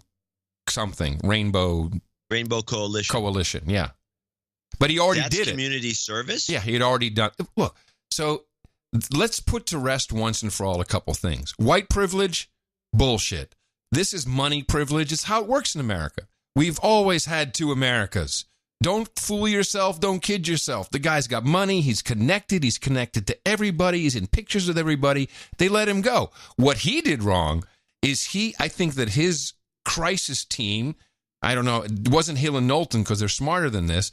They're the ones that called the, emergency hearing, emergency press. We got to talk about it. So he could stand there and say, I'm not guilty, and then have all charges dropped.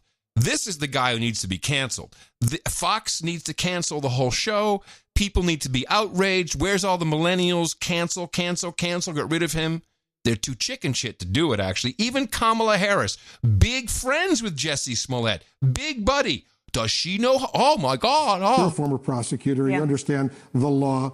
What do you think about what happened to Jesse Smollett in Chicago today?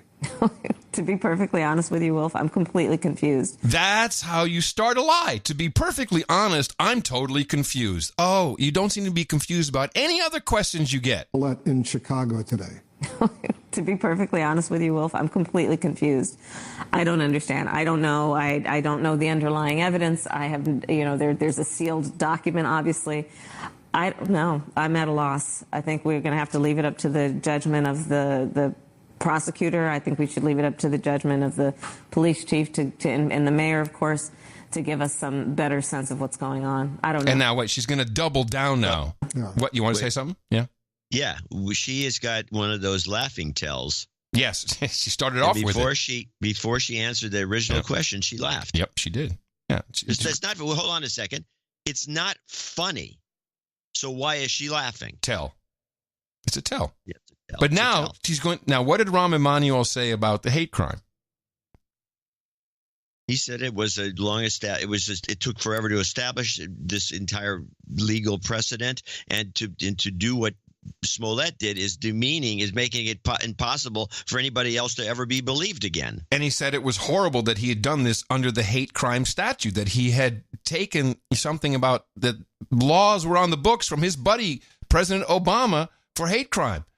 Now let's see what Kamala Harris, her takeaway from it was. I mean, if you're confused, all of us are confused. And you heard Mayor Rahm Emanuel. I'm confused. He's confused. Gee, how can this VJ this 54-year-old VJ figure it out, yet the woman running for president can't. I'm confused. As well, and the Cook County prosecutor, he says, didn't even inform him or the police commissioner that they were to drop these charges. But I think there's a point that the mayor made that is I would like to emphasize because I'm seeing it around the country and it is a very real issue, which is the seriousness of hate crime. And over the last 2 years, we've seen a growth of hate crime, be it in terms of race, be it religion, anti-Semitic. Instead of understanding or saying, hey, you know, this was really bad. No, she's taking his words, the mayor's words, and saying, yeah, hate crime is horrible. We have to stop it. Just like Jussie's innocent. Crime, Islamophobic crime, crimes against that are born out of homophobia and transphobia. We have seen an increase around our country and, frankly, around the world. And we cannot play games with it. We have to take it very seriously because it obviously can result in lethal consequences if we don't take it seriously. All right. Well, she can never be president in my book. Horrible liars, and the lack of any kind of accountability from any media. No, that just its story's dropped. It's done. In 5 years, he may be in trouble. He may not even be. He might get an NAACP award, for an Ebony Award. Anything can happen. But this is really messed up. This guy is lower than whale poop. Jeez, how do you feel? How do you feel? It's really infuriating. You know, yeah, apparently. Well, when we see people, excuse me, with elitist privilege get a better shake all the time. But to be able to stand there and say, I'm not guilty on my mom's life, paraphrasing, I'm not guilty. The Lord, I thank the Lord, my friends. If one drop of me is what's claimed, that wouldn't be my mother's son. Let lightning strike you down, Jussie Smollett. Maybe it will. Or at least the show. Someone has to pay. By the way, Tina Chen, this is very interesting. So again, Tina Chen is the former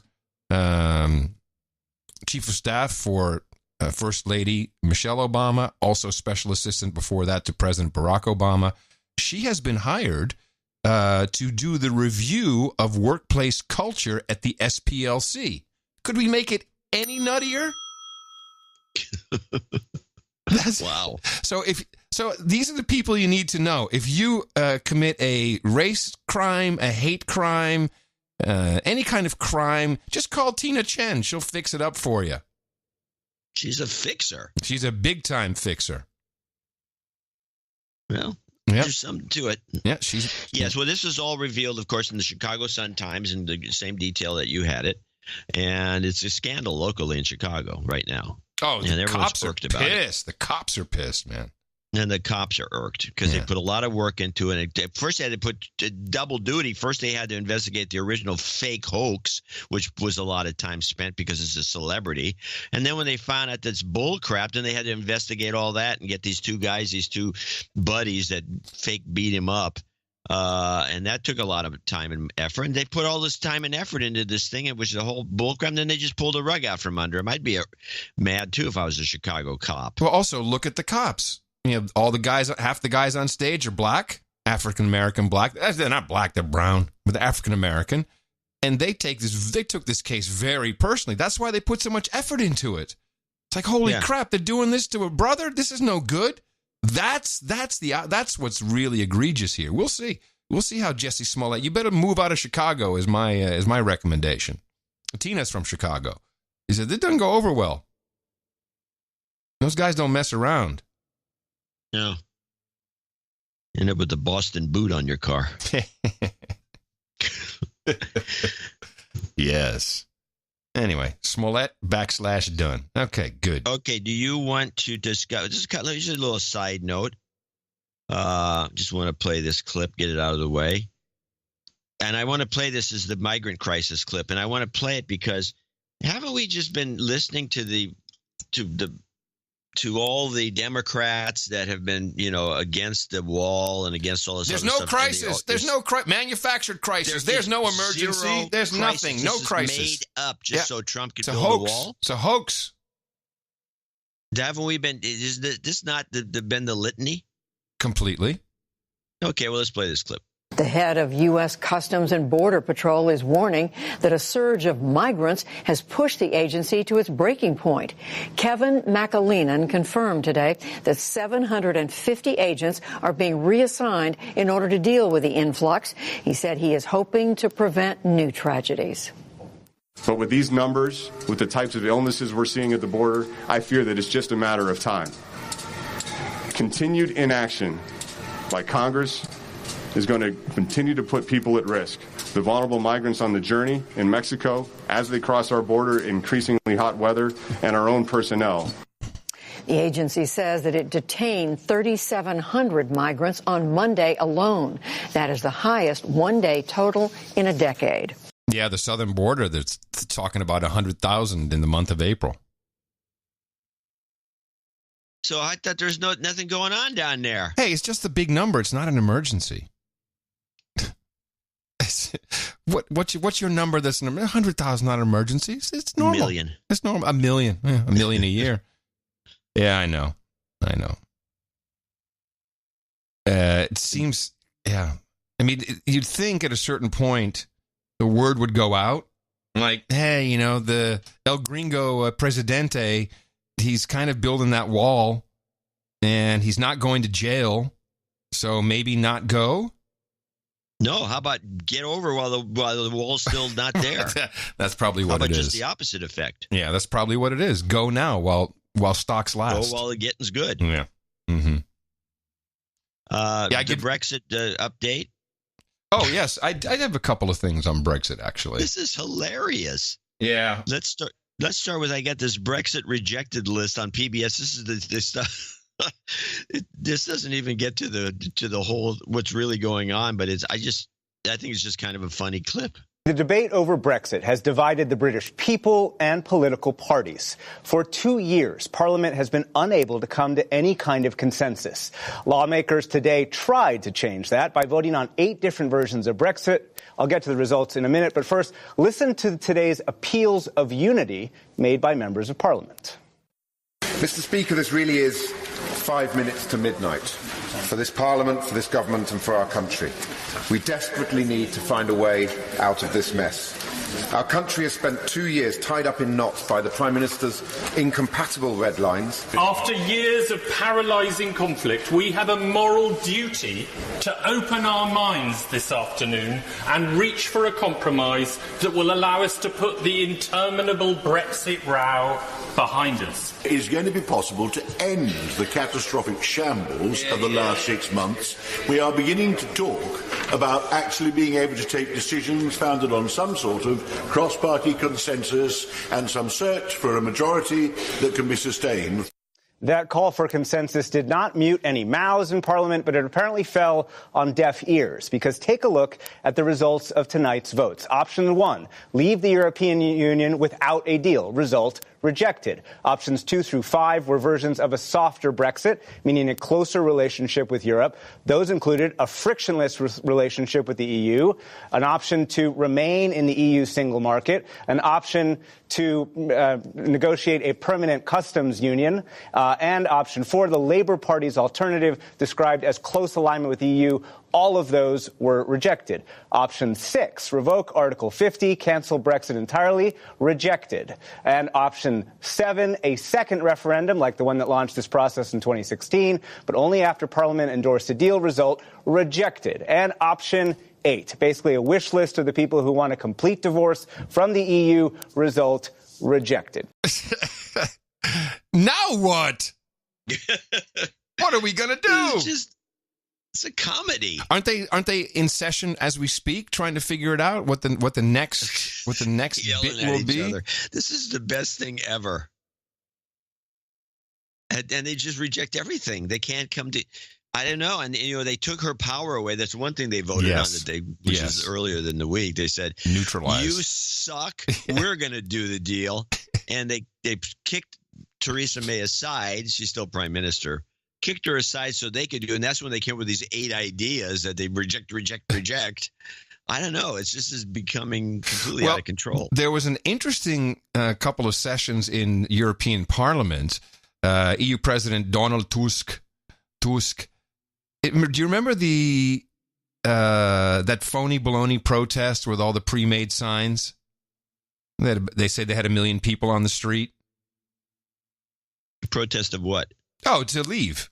By the way, when you say every phony baloney protest, yeah. Oh, you I'm mean sorry. the recent one in England? Sorry. Yeah. When you say phony baloney protest, you're being redundant. I know. The one with the signs that looked like they were handmade, but they weren't. Just last week. Just last week. And that coincided with that online petition where they had 4 million or 5 million people voted. Voted. Didn't vote. They signed the petition online. Yeah, online, which is bullcrap. Well, listen to what that... Give me 2 robots and I can deal with that. Well, this is how it went down in the European Parliament. And here let me make one personal remark to the members of this Parliament. Before the European Council, I said that we should be open to a long extension if the UK wishes to rethink its Brexit strategy, which would of course mean the UK's participation in the European Parliament elections. And then there were voices saying that this would be harmful or inconvenient to some of you. Let me be clear, such thinking is unacceptable. You cannot betray the 6 million people who signed the petition to revoke Article 50, the 1 million people who marched for a people's vote, or the increasing majority of people who want to remain in the European Union. They may feel that they are not sufficiently represented by the UK Parliament, but they must feel that they are represented by you in this chamber, because they are Europeans. Yeah. Thank you. So it was an EU gambit. They set it all up.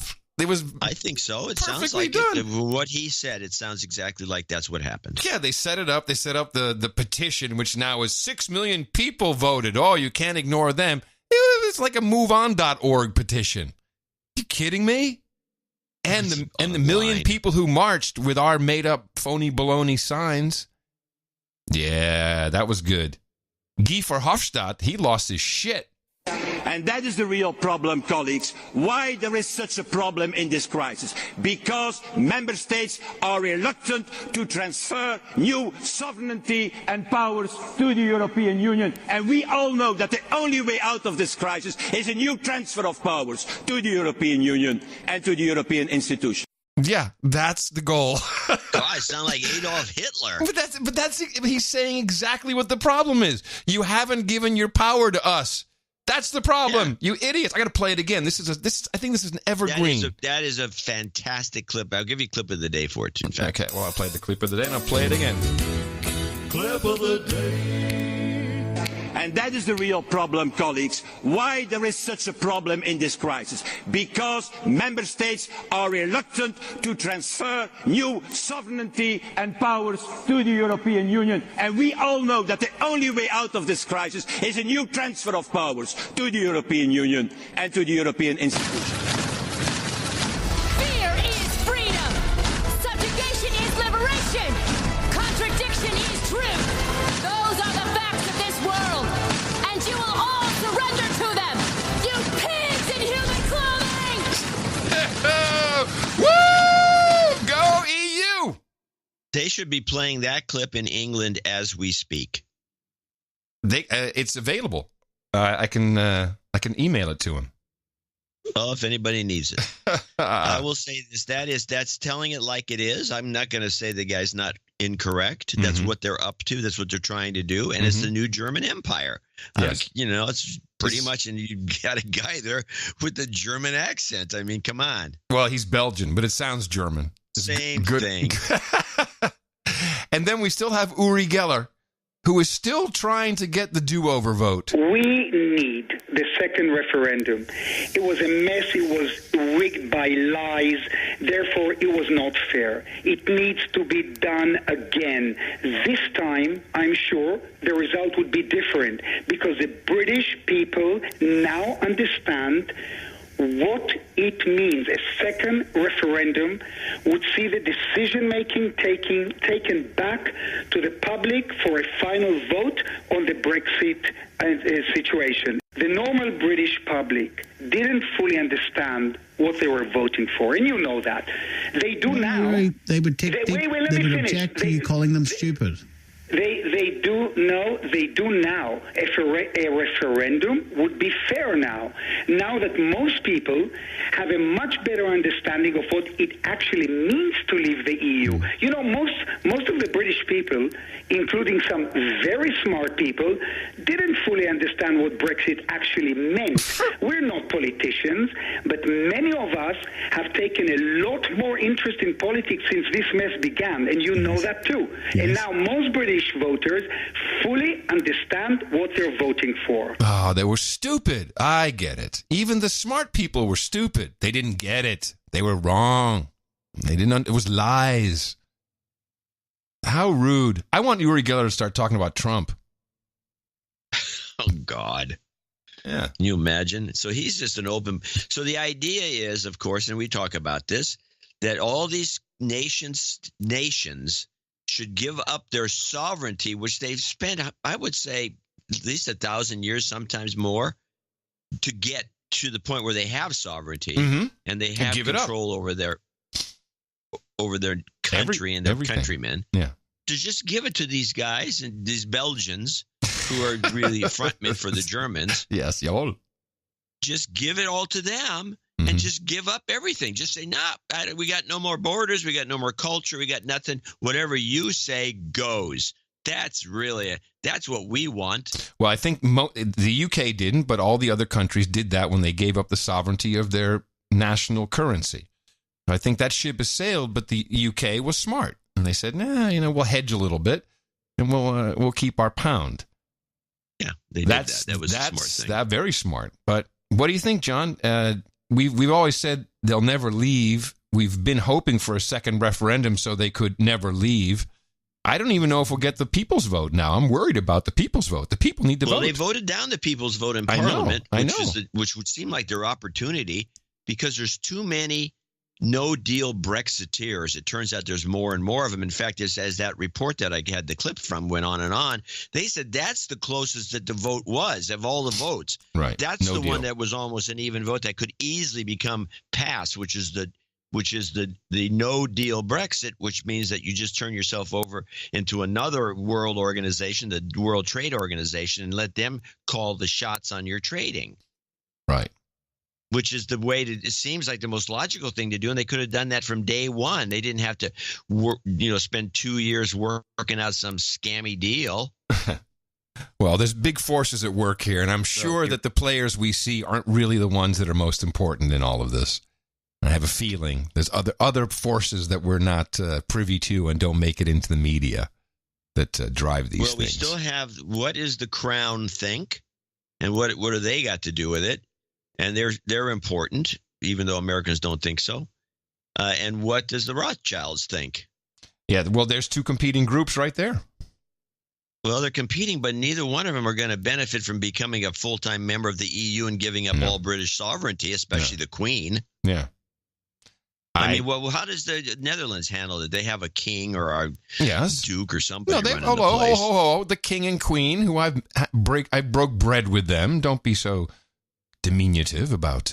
I wasn't diminutive. I'm just saying, what are they doing about giving up the sovereignty of the Netherlands? Well, they're cashing in, of course. Well, I don't think the Queen of England can cash in any more than she's done.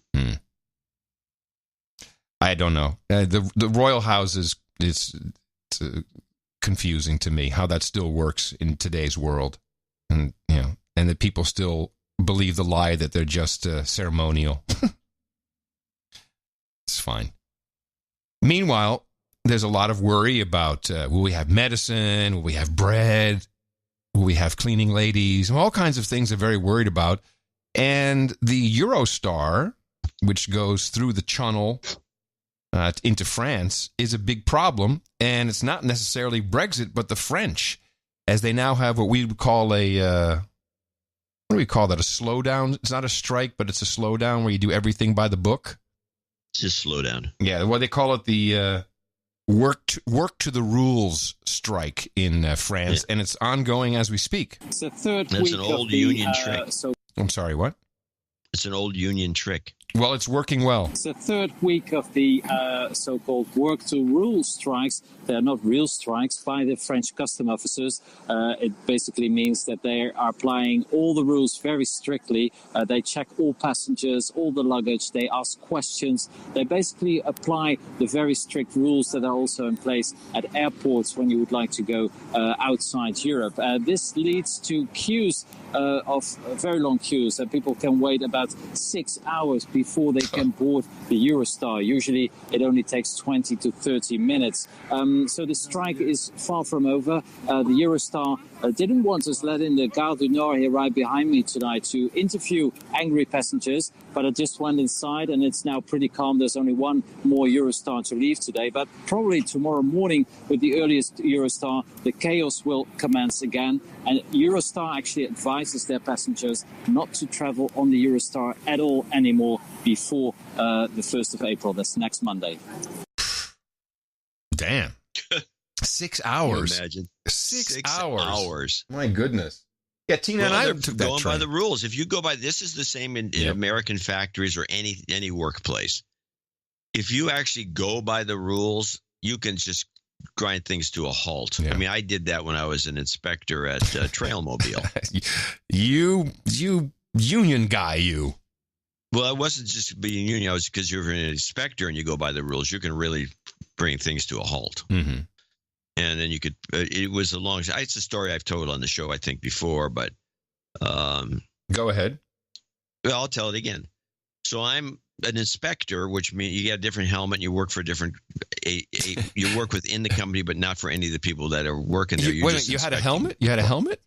You have a special helmet with a big stripe down the middle, which is like cool, kind of cool. It's a hard hat with a big white stripe, like a white helmet. You're like the inspector. Oh, it's the inspector.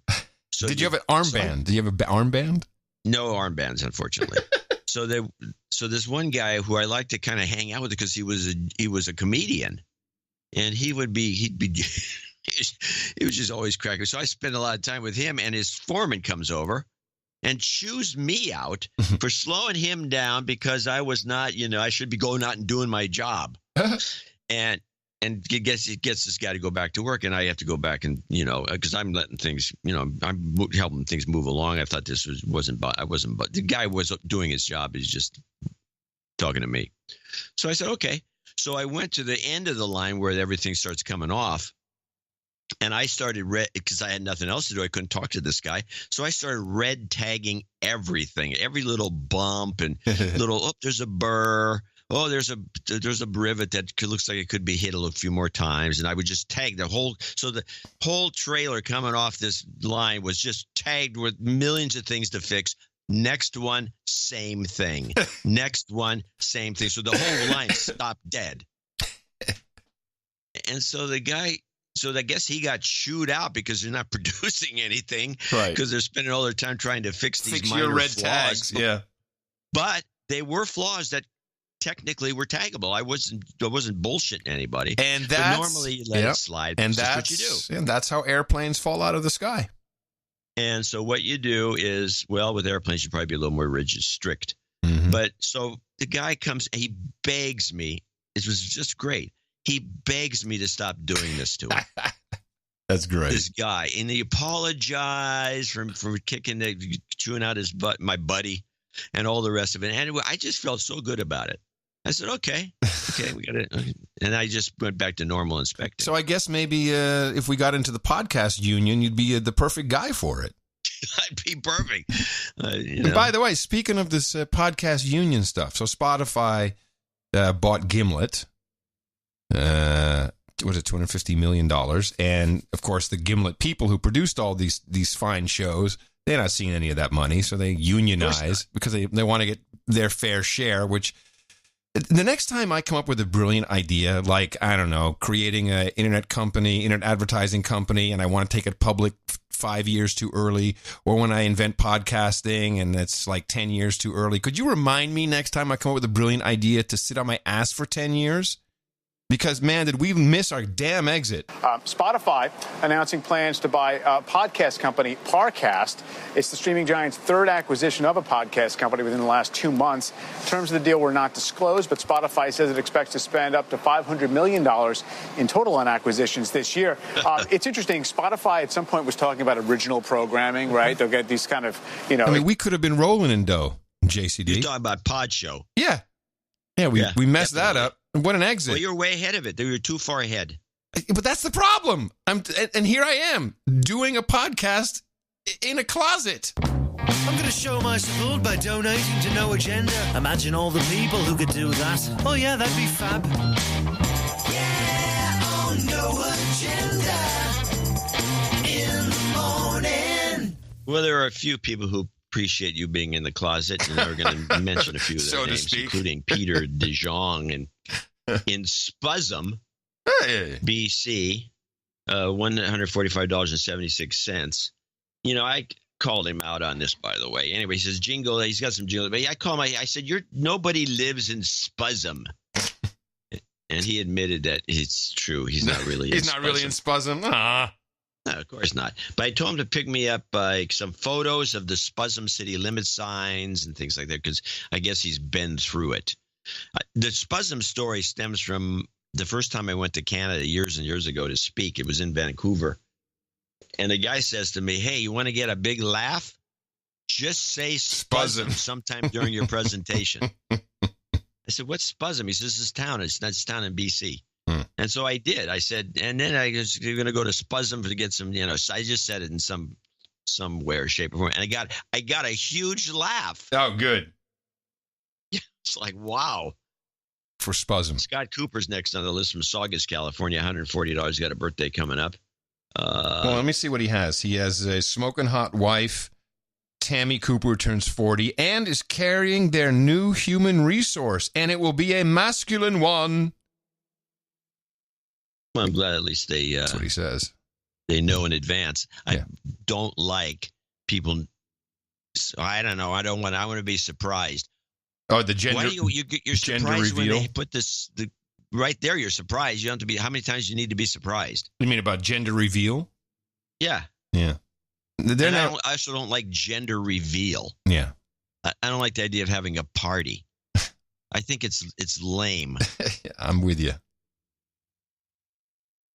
Sir Malinowski, $138.40. That was our special donation. He even said meow. Meow, meow. It's a special donation for Eating Cat Day. Yes. I think you need to explain. You should explain that to the listeners who don't subscribe to the newsletter, which you can do from any show page. Yeah, pretty much. It's there somewhere. Yeah, it's in this day in 1384, the year 1384. I think it was Edward or Richard II of the King of England didn't forbid, but he condemned eating cats. Mm-hmm. And so I started looking into it, and there's a lot of cultures that still eat cat. In fact, there's a cat meatball restaurant in Shenzhen, China. A cat meatball? But apparently the Chinese are turning against eating cat. There's also some recipes on the internet. I'm pretty sure I ate cat in Spain once, and they sold it to me as rabbit. You think it was cat? Yeah. Later, I heard that restaurant had been known for selling cat as rabbit, and I remember like, this is interesting, rabbit. Yeah, rabbit's has a very distinct style of texture. Yes, and you would notice if it wasn't rabbit. Yes. Well, cat isn't bad, to be honest. It's a bit like Cobra. Cat, fatten them up. Hey, keep your cat and dog around, people. The Armageddon is coming. It'll Jonathan be handy. Keegan in Charlotte, North Carolina, 138.40. Archduke Nussbaum. We should have a little jingle for him. Oh, I'm sorry. I'd completely missed that he was in there. Hold on a second. We've got all kinds of Nussbaum stuff. Nussbaum!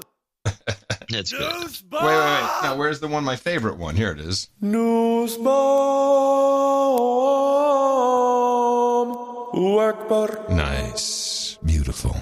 Jeffrey Fields, 138.40. Onward with Bart Nijman Akka van Rossum.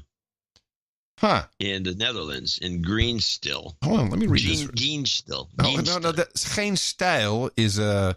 Geen Stijl is a blog that pretty much... what would I compare that to? It's one of those blogs that rakes everyone over the coals. See, let me just read this. Adam and John was looking at the media response to the Mueller investigation, was wondering out loud on Twitter who to trust, not CNN. Someone advised me to listen to your show, which of course I've already been doing for years. I've never donated, though, so a sudden feeling of douchebaggery came over me. I had to fix this, so please accept this. 1112, which is the Dutch emergency number. That's right, it's the 911 in the Netherlands is 112. It's a 112 donation. Consider de-douching me and keep up the great work on assassinating the mainstream media and their hysterical narratives. All the best, Bart Nijman, a.k.a. Van Rossum, from the Geen Stijl weblog in the Netherlands, who have raked me over the coals many times. So You've been de-douched. Because, when I was flying helicopters in Holland, and then... back in the old days. This thing is that old? This goes way back. Way back. Oh. Yeah, they're the ones that leaked wife number one's videos. Yes. Say no more. They're a big shot. That's a big time operation. He could give us more money. Well, they're partially owned by the Telegraaf group, I believe now, by the newspaper group. So they're kind of mainstreamy, alt nutty. Okay. But hey, thank you very much. Thank you very much, Bart Nijman, a.k.a. Van Rossum. Yes. Then we have Sir Fomer Brahmin of the Tehachapi Loop, $101.01. And he's got I Love and Light from Jack London Square. Sir Fomer Brahmin of the Tehachapi Loop. Want to call out two douchebags. John Romano in Los Angeles. Douchebag. And Duck in Denville, New Jersey. Douchebag. You got it. We'll give you some stuff. All right. Thank you very much, Sir Fomer. Genoa Osborne in Anchorage, Alaska, 8008. With a happy birthday. So he got a birthday. Yeah, smoking Sir hot Brian fiance. Kaufman in Scottsdale, Arizona. He came in, that's right, he just came in the regular check. Ian Webb, 75. Kaufman was 75. By the way, whatever happened to Sir Green of Hams with a 73 donation that came in once a month? And I haven't seen it for 4 or 5 months. Well, I hope he's okay. Sir Brian Green of Hams. Yeah. So Ian Webb was 75. Wait, what is it? Man overboard. At least I was, due to financial reasons, getting back on the ship. So he has a birthday donation to his lovely inherited daughter, Autumn Bertelli, who turns 12 on the 2nd. She's on the list. So after months of listening to the show on our drive to take to her school, she now asks, "Hey, can we listen to No Agenda?" I couldn't feel more proud than his dad than that. It's true. It's true. It's true. That's true. That's true. That's true. That's true. It's true. It's true. That's true. Sir Milkman delivers 6677. Eileen Sauer in Muskegon, Michigan, 65. Another for her husband Drew, who's got a birthday coming up, I guess. On the 30th. We got a big birthday list today. Yeah, it's good. Robert V. Stats in San Diego, $60. Anonymous from Boulevard, Texas, 5813. Cameron Highland in San Anselmo, California, 5813. What are these 5813s for, John? I have no idea. Is this an old promotion? Maybe. Well, thanks. It's fantastic. I love the number. Wait, that's maybe it had to do with the Fibonacci. Yes, it's Fibonacci numbers. Yes, got it. Yes, Fibonacci donation. David Russell for the last show. David Russell at 5813 from Aurora, California. Aaron Von Meter in Cedar Park, Texas, 5679. Sam Godwin, 5510. Double nickels on the dime. Michael Robinson, 5433. James Moore in San Pablo, California, 5384. We need to do another meetup around here. I don't see these guys need to show up. JB in Mishawaka, Indiana, 5123. Sir Chris Sundberg in Mercer Island, California. No, Washington. Washington. Oh, I'm sorry, Washington. Robert Stetson. Somebody sent a note in here. Where is this note? Who's this from? Okay. Joe Bissessi, you think? Bissessi. Yeah, well, Joe's been around. He has a note because he has a knighthood. 38. After almost 2 years of listening, I'm pleased to finally be able to write in for my knighthood ceremony. For Adam's sanity, I'd appreciate a butt slam bullshit goat scream, NA scream combo, which pretty accurately describes the degradation of my mental health anytime I try to watch CNN for more than 5 minutes. Also, much appreciated would be some human resource karma for my wife, who is early along in the process of growing our second. Below is a link to a CNN article. Okay. Can't thank you guys enough for everything you do. It's a true pleasure listening to the show every week. In keeping with the fish-themed names, I would hereby like to be referred to as Sir Joe Buon of the Weekapog? Weekapog. Is that how I pronounce it, John? Sir Joe Buon of the Weekapog, the land with the grooviest... I have no idea. ...bass lines to tickle the ears of all who listen. Sir Joe Buon in short. Well, Joe, thank you for your courage. We'll get all that lined up for you. You bet. Looking forward to your ceremony. Okay. Onward to Kyle Chalk, $50.33. And he's got a birthday coming up. He needs de-douching. You've been de-douched. Yeah, it's his smoking hot wife, Courtney, who celebrates... she celebrated on the 26th, so it's late. It must have come in late. And we'll get it, Kyle. Scott Nelson in Melbourne, Florida, 5001. Eric Dutro in Flint, Michigan, 50. The following people are all $50 donors, name and location. Anonymous Jesse Smollett's Bail Fund, $50. Denny's Crowther Smith in Whitchurch, UK, Shropshire, 50. Oh, needs a Louis Pasteur in Miami, Florida, who I think is a sir by now. Dennis Crowther Smith needs a de-douching, so I want to make sure we hand that out. You've been de-douched. Probably Whitechurch. Jeffrey Zellen in Oakland, Michigan. Darren Denitkowitz. Denikowitz. He's in Dubai, or at least his mail comes from Dubai, or his. Sir Peter Totes in Sugarland, Texas. Robert Makowski in Rhinebeck, New York. Richard Gardner, Sir Richard Gardner, in parts unknown. I think he's in New York or someplace. Joe Winky in Santa Rosa, California. And last, Hig Hawker from Higginsville, Missouri. I have a note. I have to mention this because he's actually should be credited. He can credit himself with $60 because he spent $10 on this toy that he sent in, which is a screaming goat. And the screaming goat toy has a little book in it. Oh. And I'm going to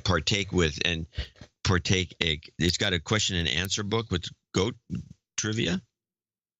Not all. I'm going to give you 2 questions out of the 30 or 40. Okay. Not all goats are the same. There are many different breeds that are able to clear different heights, but many owners of goats build the fences about 5 feet tall to keep them from. Oh, never mind. That's the answer. How high can a goat jump? 5 feet. Legend has it goats discovered what berry? This is a good question. Blueberry, coffee berry, blackberry, or none of the above? None of the above. Coffee berry. It's called a legend for a reason. No one really knows the true story behind the origin of coffee, but one of the greatest stories told is a goat herder from Ethiopia named Kaldi discovered his goats awake and full of energy one night when they should have been sleeping. They had eaten berries from a coffee shrub. When Khalid experimented in eating the berries, well, he had similar invigorating reactions. So the goats got all wired up on caffeine. And this is the last one. What? Last one. Yeah. How many stomachs does a goat have? 5. 4. Oh, close. All right, that's the end of that. That's the more you know in the morning. You're up to speed on your goat trivia, everybody. We thank everyone for supporting this episode, 1124, 1,124 full-on episodes of the No Agenda Show. Very proud to be a part of that. We love everything. We love everything that you help us out with, including little gadgets for John. It makes him just. It completes him. I feel. I wish I had a little goat scream machine. Yeah. We also. I want to thank everyone who came in under $50, which is typically for reasons of anonymity, but also a lot of you are on, or not enough, I should say, but a lot of you do seem to be on our subscription programs. Check that. Make sure that you're still on. PayPal has a very nasty habit of canceling your subscription and blaming us for it. It happens all the time, and we get notes regularly with people who just notice that, so please check that. And we'd love it if you would support the work for our next show. It'll be on Sunday. You can do that at our address. Dvorak.org/NA. Jobs Karma, as requested. Jobs, jobs, jobs, and jobs. Let's vote for jobs. You've got karma. And the goat karma. You've got karma.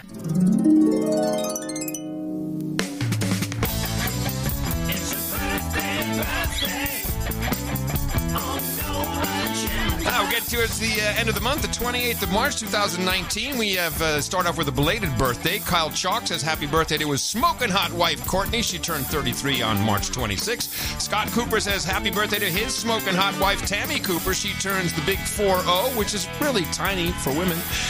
Genoa Osborne, happy birthday to his smoking hot fiance, Lori. She turns 26 tomorrow on the 29th. Eileen Sauer, happy birthday to her husband, Drew Sauer, 65 on March 30th. That's coming up. And Ian Webb, happy birthday to his daughter, Autumn Bertelli. She'll be 12 on April 2nd and loves listening to us in the car. And Sir Hank Scorpio of the Electrical Grid, I should say, says happy birthday to Sir Dwight the Knight. A happy 31st birthday. We couldn't be happier for all of you. Happy birthday from everybody here at the best podcast in the universe. Woo! Okay. Before we do our nights, a quick reminder, we do have a number of No Agenda meetups coming up, which you can check out at noagendameetups.com. It's very important to find people who listen to the show and have similar thinking and look them in the eye and meet people face to face. It's something that's incredibly necessary in this world of connectivity. You will enjoy it. We enjoy doing them, and we have April 20th in Greater Atlanta, Hotlanta. The 27th in Zurich. Gee, that's going to be a good one. Eastern North Carolina on May 25th, and Pittsburgh also on May 25th. And you can start your own, or you can go check these out at noagendameetups.com. And now let me grab my blade. We've got two gentlemen waiting on deck. If you could have your sword out, John. There it goes. Yeah, there it is. Perfect. Aaron Christensen and Joe Besessi. Gentlemen, step on up here. Thank you very much for your contributions to the No Agenda podcast, at least in the amount of $1,000. And that earned you a spot at the coveted round table of the No Agenda Knights and Dames, and I'm very proud hereby to pronounce to KD, Sir Aaron Christensen and Sir Joe Biwan, Knights of the No Agenda Roundtable for you. We've got Hookers and Blow, Rent Boys and Chardonnay. We've got Early Times and BF4. We've got Bourbon and Bong Rips, Goat Chops and Goat Milk, Diet Soda and Video Games, Fish Pie and Fellatio, Pepperoni Rolls and Pale Ales, Mutton and Meat is always on the list, along with Ginger Ale and Gerbils, Bong Hits and Bourbon. And I love those Rubenesque Women and Rosé as well. Head on over to noagendanation.com/rings and give Eric the Shill all of your information, and we'll get those out to you as soon as possible. I just got a note from Joe. Hey, Adam, it's pronounced Joe Biwan. Yeah, so I kind of got that right. Oh, yeah. Joe Biwan. Yeah, Joe Biwan as an Obi-Wan. As an Obi-Wan. Joe Biwan. Okay, well, you are at the table, my friend, and thank you, and thank everybody for supporting the show. It's so lovely to do this show. Can you imagine us having to work for a living, John? We are working for a living. This is a lot of work.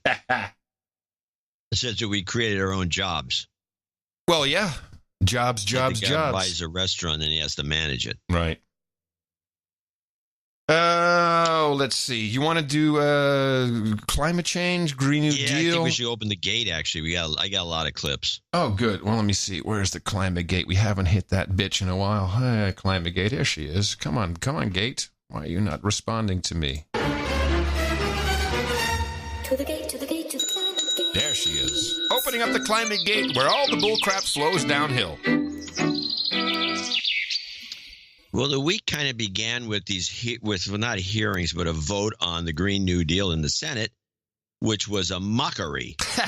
Yes, it was. But it was. I want to play. The Democrats were irked by the whole thing because what happened was the Senate what's his name? Well, let's step back for 1 second. Green New Deal, just so everyone understands, is a resolution that just it's like a globalist thing. We just say, hey, we all agree that this is important, right?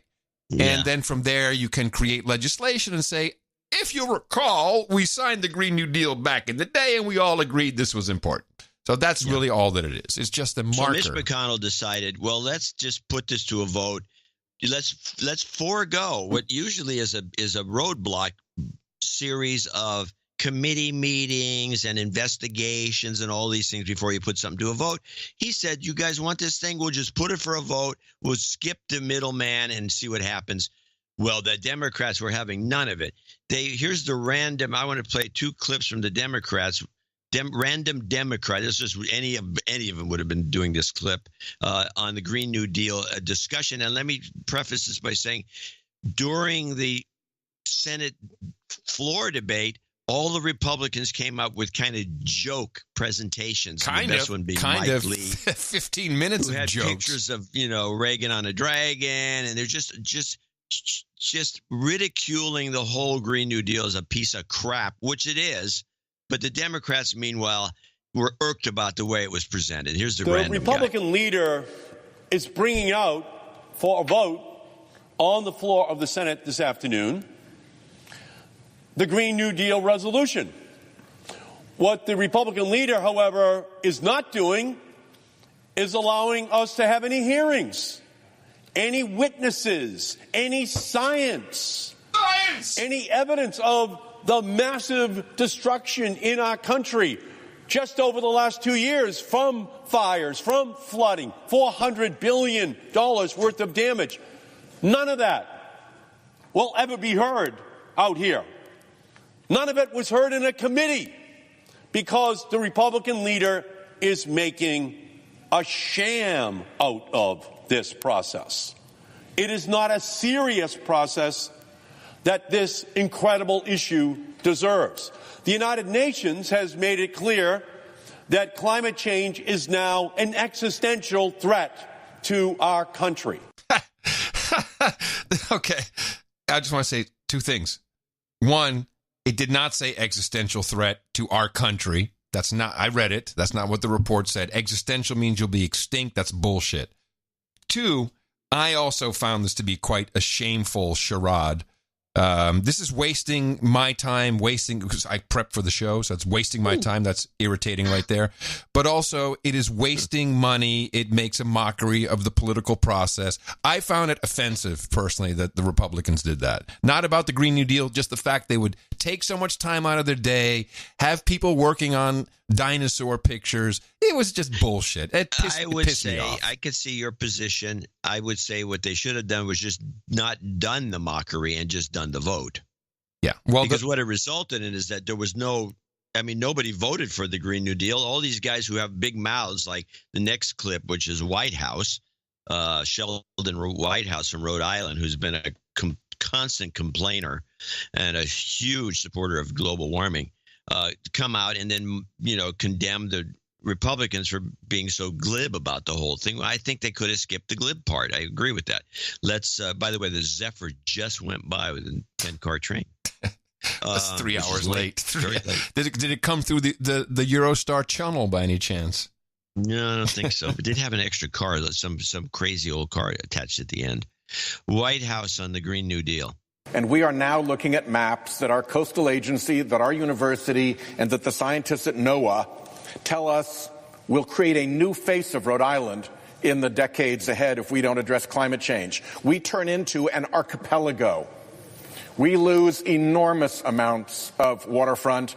And as a small state, frankly, Mr. President, we don't have a lot to give back to the ocean. This is deadly serious for us. And I join in my colleague's sense of offense that the other side thinks that this is something funny. This is not funny for Rhode Islanders. This is deadly real. And you may disagree with us, but the one thing I think we are owed on this subject is sincerity. And there is nothing sincere about the vote that is going to be held on the Green New Deal. This is a vote based on a cartoon version of the Green New Deal that was cooked up by the Koch brothers, who have their oily hands all over this mess. Wait a minute. what version? Is there a version of the Koch brothers, the Koch New Deal, the new Koch Green New Deal? What did I miss? I don't know what he's talking about. That's interesting. And it was instructed by the fossil fuel mouthpiece at the Wall Street Journal editorial page. It took only days for the majority leader to hop up and do the bidding of these farces. We are owed better than this. Disagree with our measures? Fine. Have one of your own. We have 5 or 6 different bills and strategies that we're willing to work on. This is a time to be serious, to be sincere, and to quit mocking a concern that across the board is recognized as real. In fact, there is not a Republican here who can't go to their home state university and be told about the truth of climate change. With that, I yield the floor. Well, that's not any standard. Now that's for sure. So all these guys came up and made this commentary. Now this was in the House, right? This was not in the Senate. No, this was the House. was the Senate. This was the Senate? Yeah. The vote was in the Senate. So they go on, and they all virtue signaled, and they all wanted hearings, when the whole point of a hearing is to take it to the Senate floor. So skipping the hearings part is what irked them, because they wanted to do all these hearings so they can bring all these people on and virtue signal and just get more publicity for their perspective. And so McConnell says, now, you guys want to do this, is you vote yes or no. Let's just get it out of the way. We don't need hearings because we'll just skip the hearing. What do we need the hearings for? You take the vote, knowing that these Democrats were gutless and not one voted for it. Well, hold on.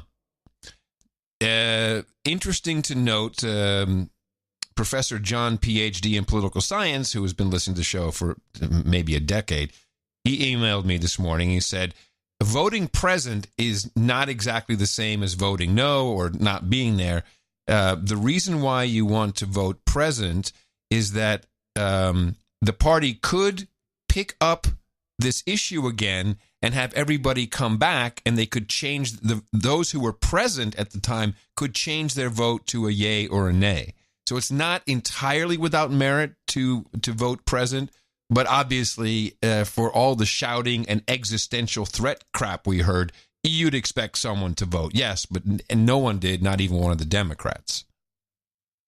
No, not one yes vote. Correct. From these guys who are blowhards, and White House is one of them. If he's making such a fuss, yeah, okay, so the other side's mocking the whole thing and they're going to vote yes. Aren't you going to take a stand and vote, or they're going to vote no? Aren't you going to take a stand and vote yes so you can be on the record? Not one did, and they're not going to come back and vote yes. I mean, they could, but it's not going to happen. The whole thing is just I agree with you on the part of this. It's a waste of time.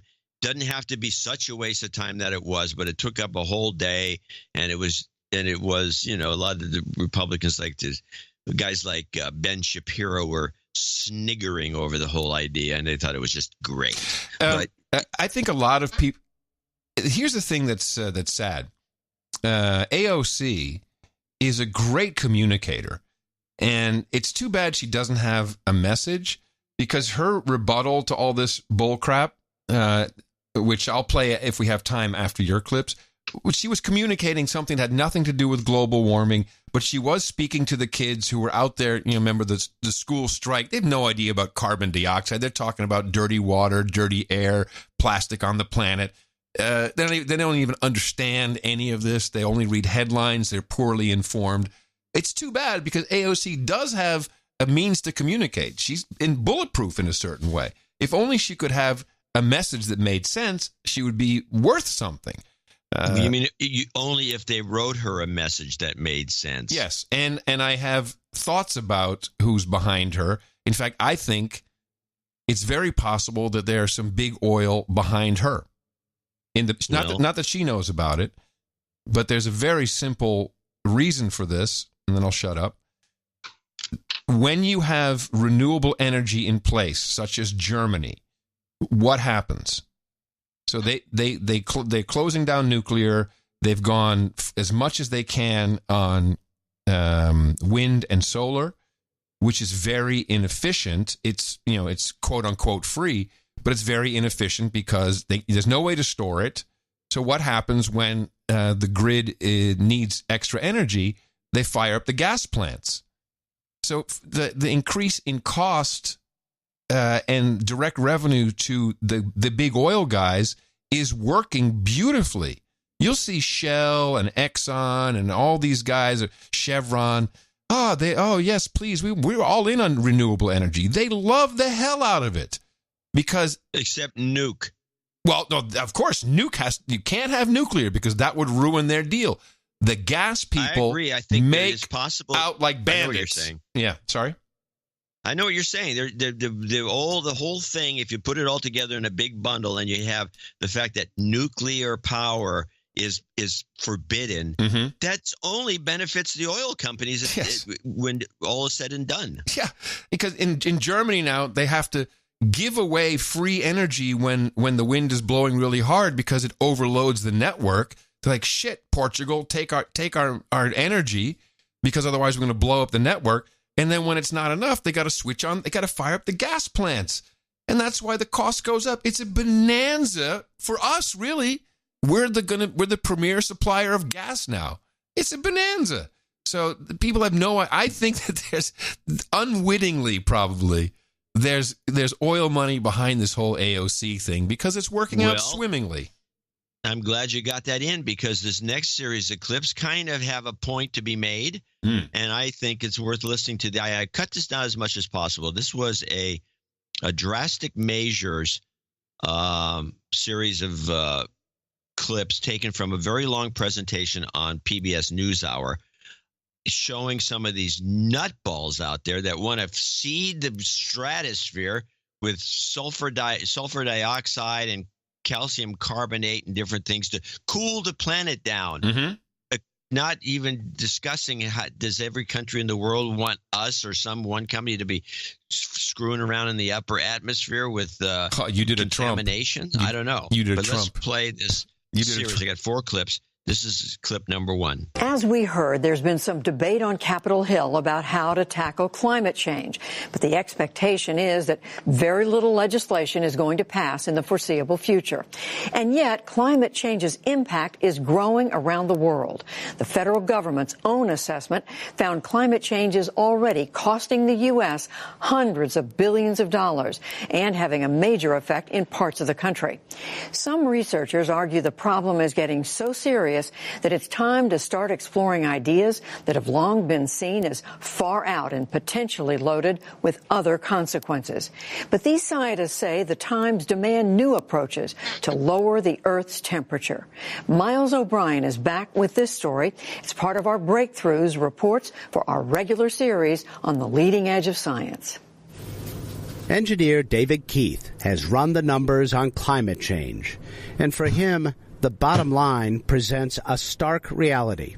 Even if we eliminate emissions, we simply stop the climate problem getting worse. We don't make it any better. The planet is already in trouble. There's too much carbon dioxide in the atmosphere, and human civilization is doing precious little about it. As you can see here, these trend lines have a lot of inertia. So even if we stopped using all fossil fuels tomorrow, there's still so much carbon dioxide in the atmosphere that the problem will persist for decades. We do need to drive emissions to zero, but we also need to reduce the risk from the CO2 that's in the air. So he's this guy who also owns a company that sucks carbon dioxide out of the air and then blends it with hydrogen to make fuel. Has got these ideas of seeding the upper atmosphere. And I've heard these ideas for at least 20 years. Yes. They're all dangerous. You don't know what's going to happen. They do discuss some aspects of this. But as we go to the end of it, there's a little gotcha that I think is a real kicker here that will make certain that none of this ever takes place. Hopefully. Let's start with clip 2. Inject large quantities of sulfur dioxide, or maybe another aerosol, into the stratosphere using high-altitude aircraft. This should lower global temperatures by reflecting sunlight away from our planet.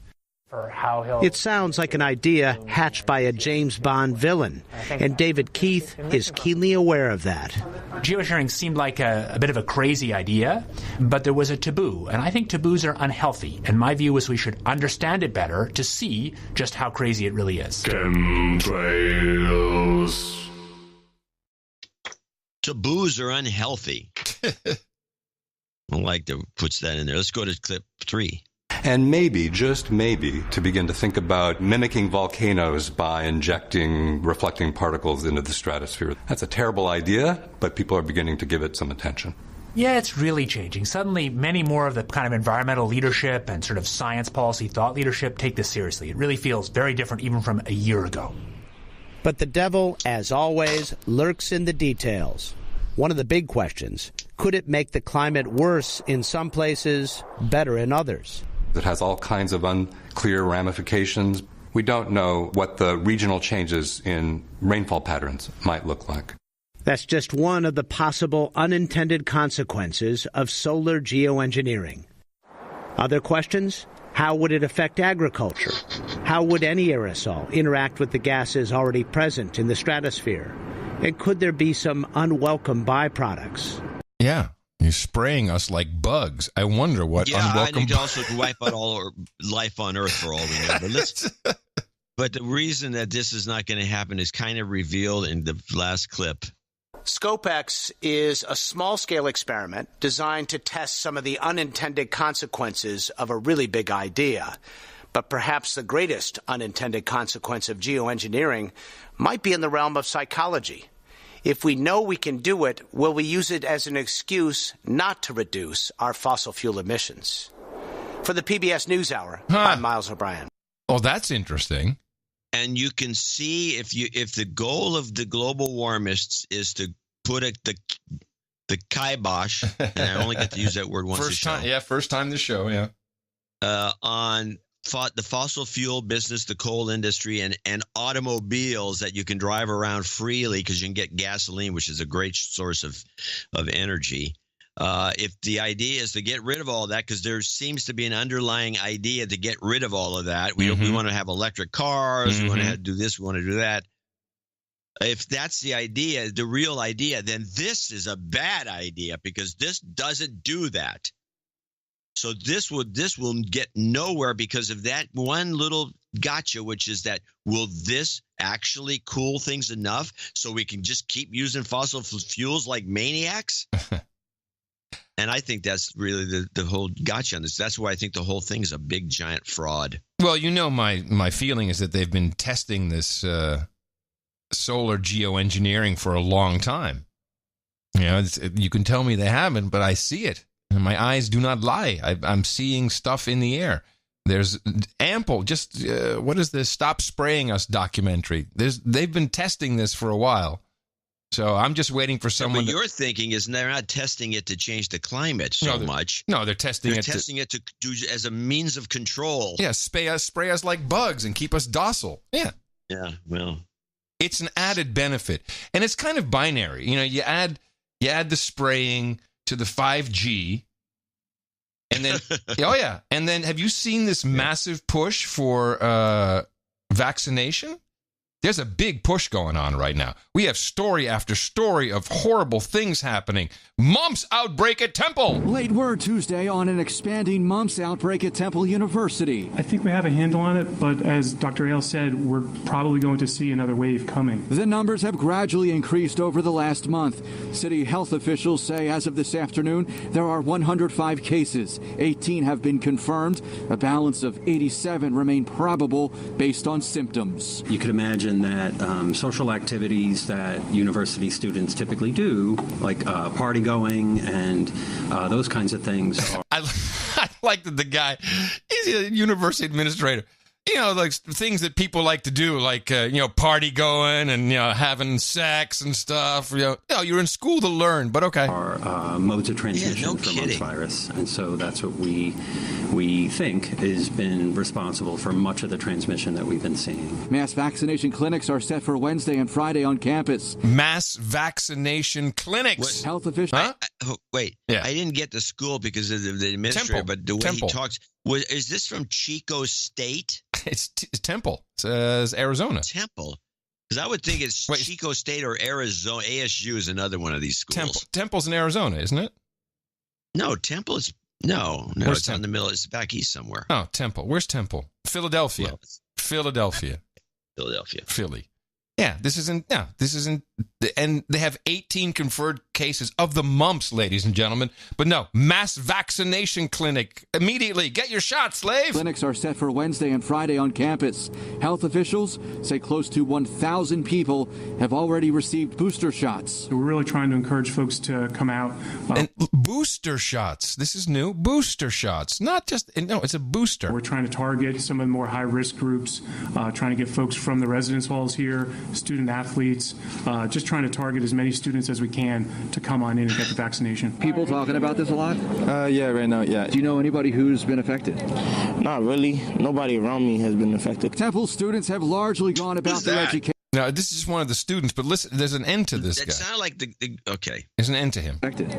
Not really. Nobody around me has been affected. Temple students have largely gone about their educations unaffected by the illness, but well aware of the stories circulating far beyond campus about the situation.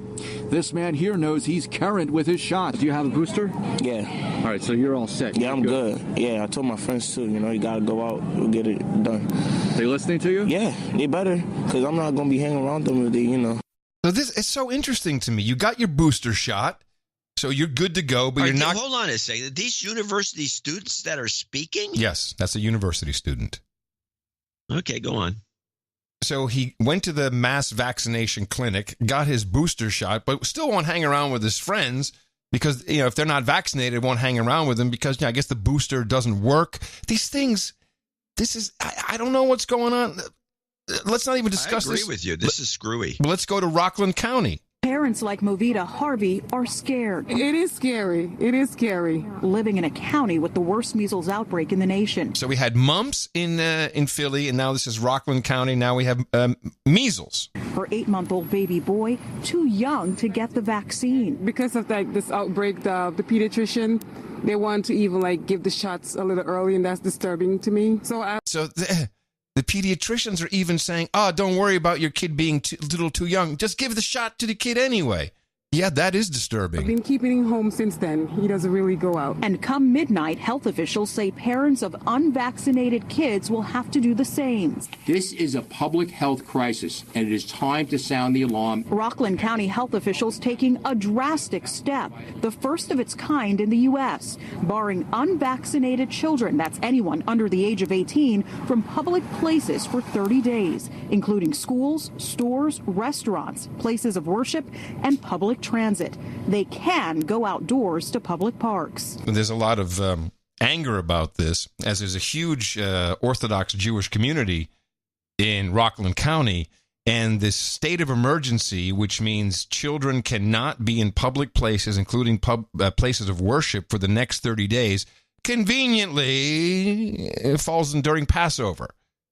So there's people saying, what is this, anti-Semitism? What's going on? I think it's a very good idea because we're all exposed and we have young children. I have grandchildren. I wouldn't want them exposed. Most of the 153 cases since October have been in the Orthodox Jewish community, where some parents have refused to vaccinate their kids or cooperate with health officials.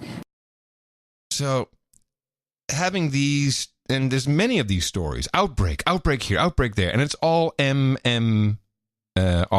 It's measles, mumps, rubella. I don't know. I mean, I question all this booster stuff. I'm wondering about it too, because there's supposed to be a herd immunity with all the people that get those shots anyway. So nobody should be getting any of these diseases. And then somebody gets the shot, and next thing you know, they have the disease. Yeah, that's what bothers me. Yeah, and then you have that guy who's probably accurate when he says, "Well, I got the booster, but I don't want to be around any of my friends who have," because he probably has some sense that the booster doesn't do anything. Yeah. Even though you condemned him, it's just something. You're right. I think you're onto something. This is now your thing. But I'm not. Well, I've always been on the vaccines ever since we learned that all of the big pharmaceutical companies. I saw this as the big revenue driver. Now, this is 8 years ago, maybe, that we first saw this presentation. Well, you found a annual report or a PowerPoint. It was one of those financial conferences for pharmaceutical companies. Yeah, and they present it as a PowerPoint. Kick ass, especially now they have the law changed, so they're not liable for anything. If they make the worst crap and shoot people up with it, and they all die. So what? I just don't like so there's 18 confirmed cases, these other cases all mostly within the Jewish community. Why? And I'm okay with, hey, if you want to get your shot, if you want to get a flu shot, that's fine. But this mandatory and your kid can't be anywhere, and the emergency, the constant, oh my God, we're all going to die. It's crazy. Keep your kids indoors. Get them a booster. That urgency bothers me. Why do that? That makes people worried, and it sets them up for other things, I think. I don't know. It's very bothersome to me, the way that's rolling out. And everyone gets all freaked out. Oh, mumps. Chickenpox is my favorite one. Chickenpox. That one wasn't in your report, but that's going on too. Oh, it's out there. It's out there. So, yeah, which makes no sense. I tell you what, why don't we bring this show to an end? It's a perfect place to end. We're all going to die. Get your shot. Yeah, get shot. Get your shot. Oh, get your shot. I want to thank in advance Chris Cooling, Jesse Coy Nelson, Sir Seat Sitter for the end of show ditties, which we have lined up for you. And I want to thank everybody for tuning in once again to our Deconstructione. We will return on Sunday with another full-blown episode for you. Please support the work at Dvorak.org/NA. And coming to you from Sunday, coming to you from downtown Austin, Texas, in the capital of the Drone Star State. It's FEMA Region number 6 and all the governmental maps if you're looking for it. In the 5x9 Cludio, which sounds pretty good, in the common law condo. In the morning, everybody, I'm Adam Curry. And from northern Silicon Valley, where I did get to witness this effort go by with an additional car at the end, which was one of those private cars that had a dome on it. I'm John C. Dvorak. We return on Sunday with another episode right here on No Agenda. Until then, adios, mofos, and such.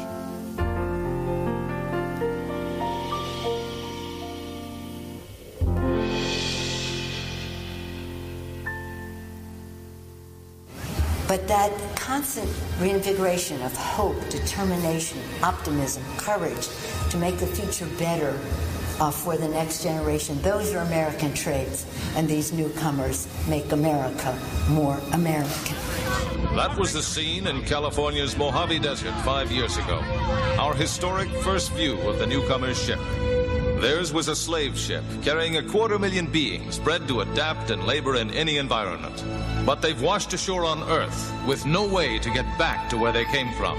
And in the last 5 years, the newcomers have become the latest addition to the population of Los Angeles. We welcome in ISIS.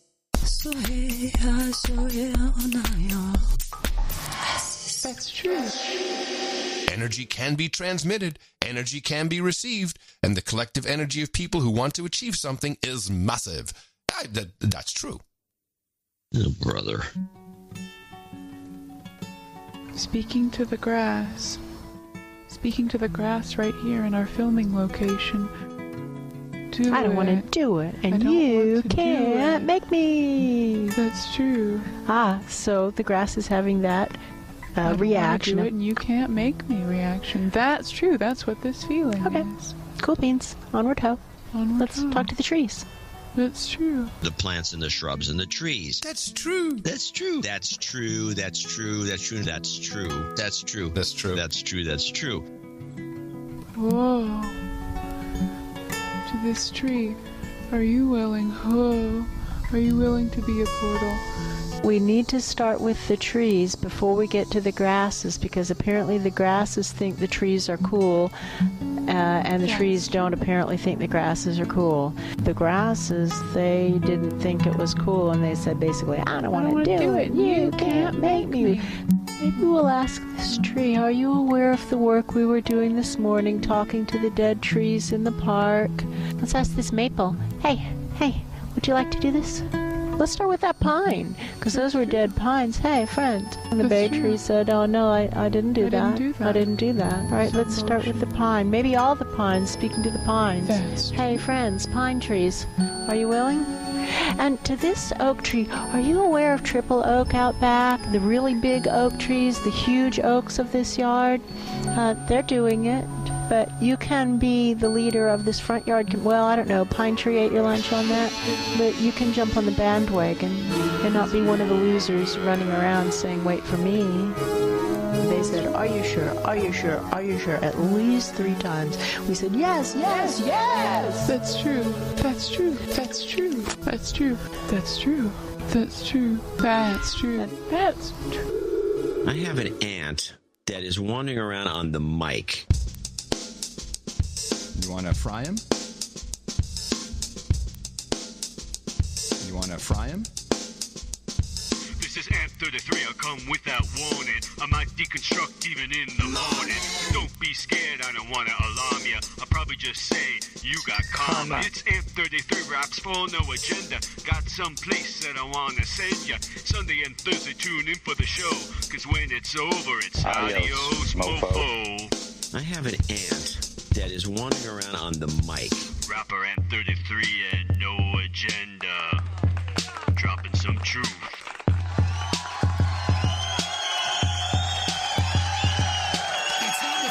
They've made freaking deals with interdimensional aliens. Okay. And notice the media never attacks you for that, because that's the truth. Maybe this is true.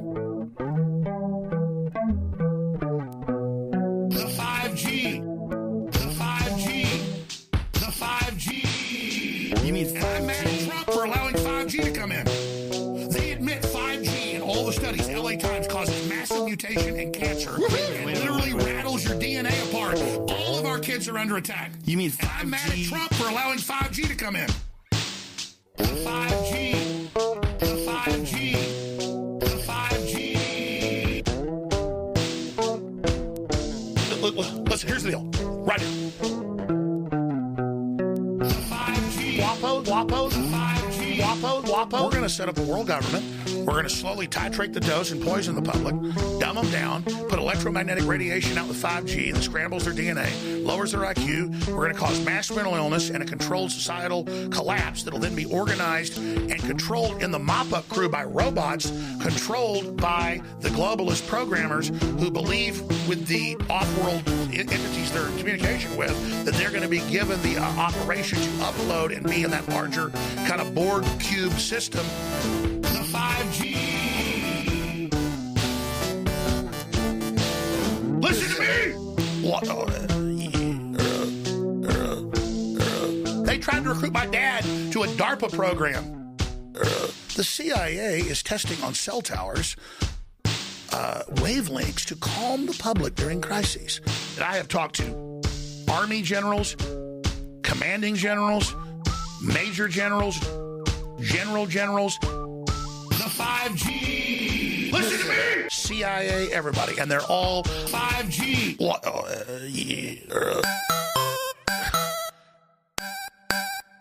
best podcast in the universe. Adios, mofo. Dvorak.org/NA. That's true. That's wrong.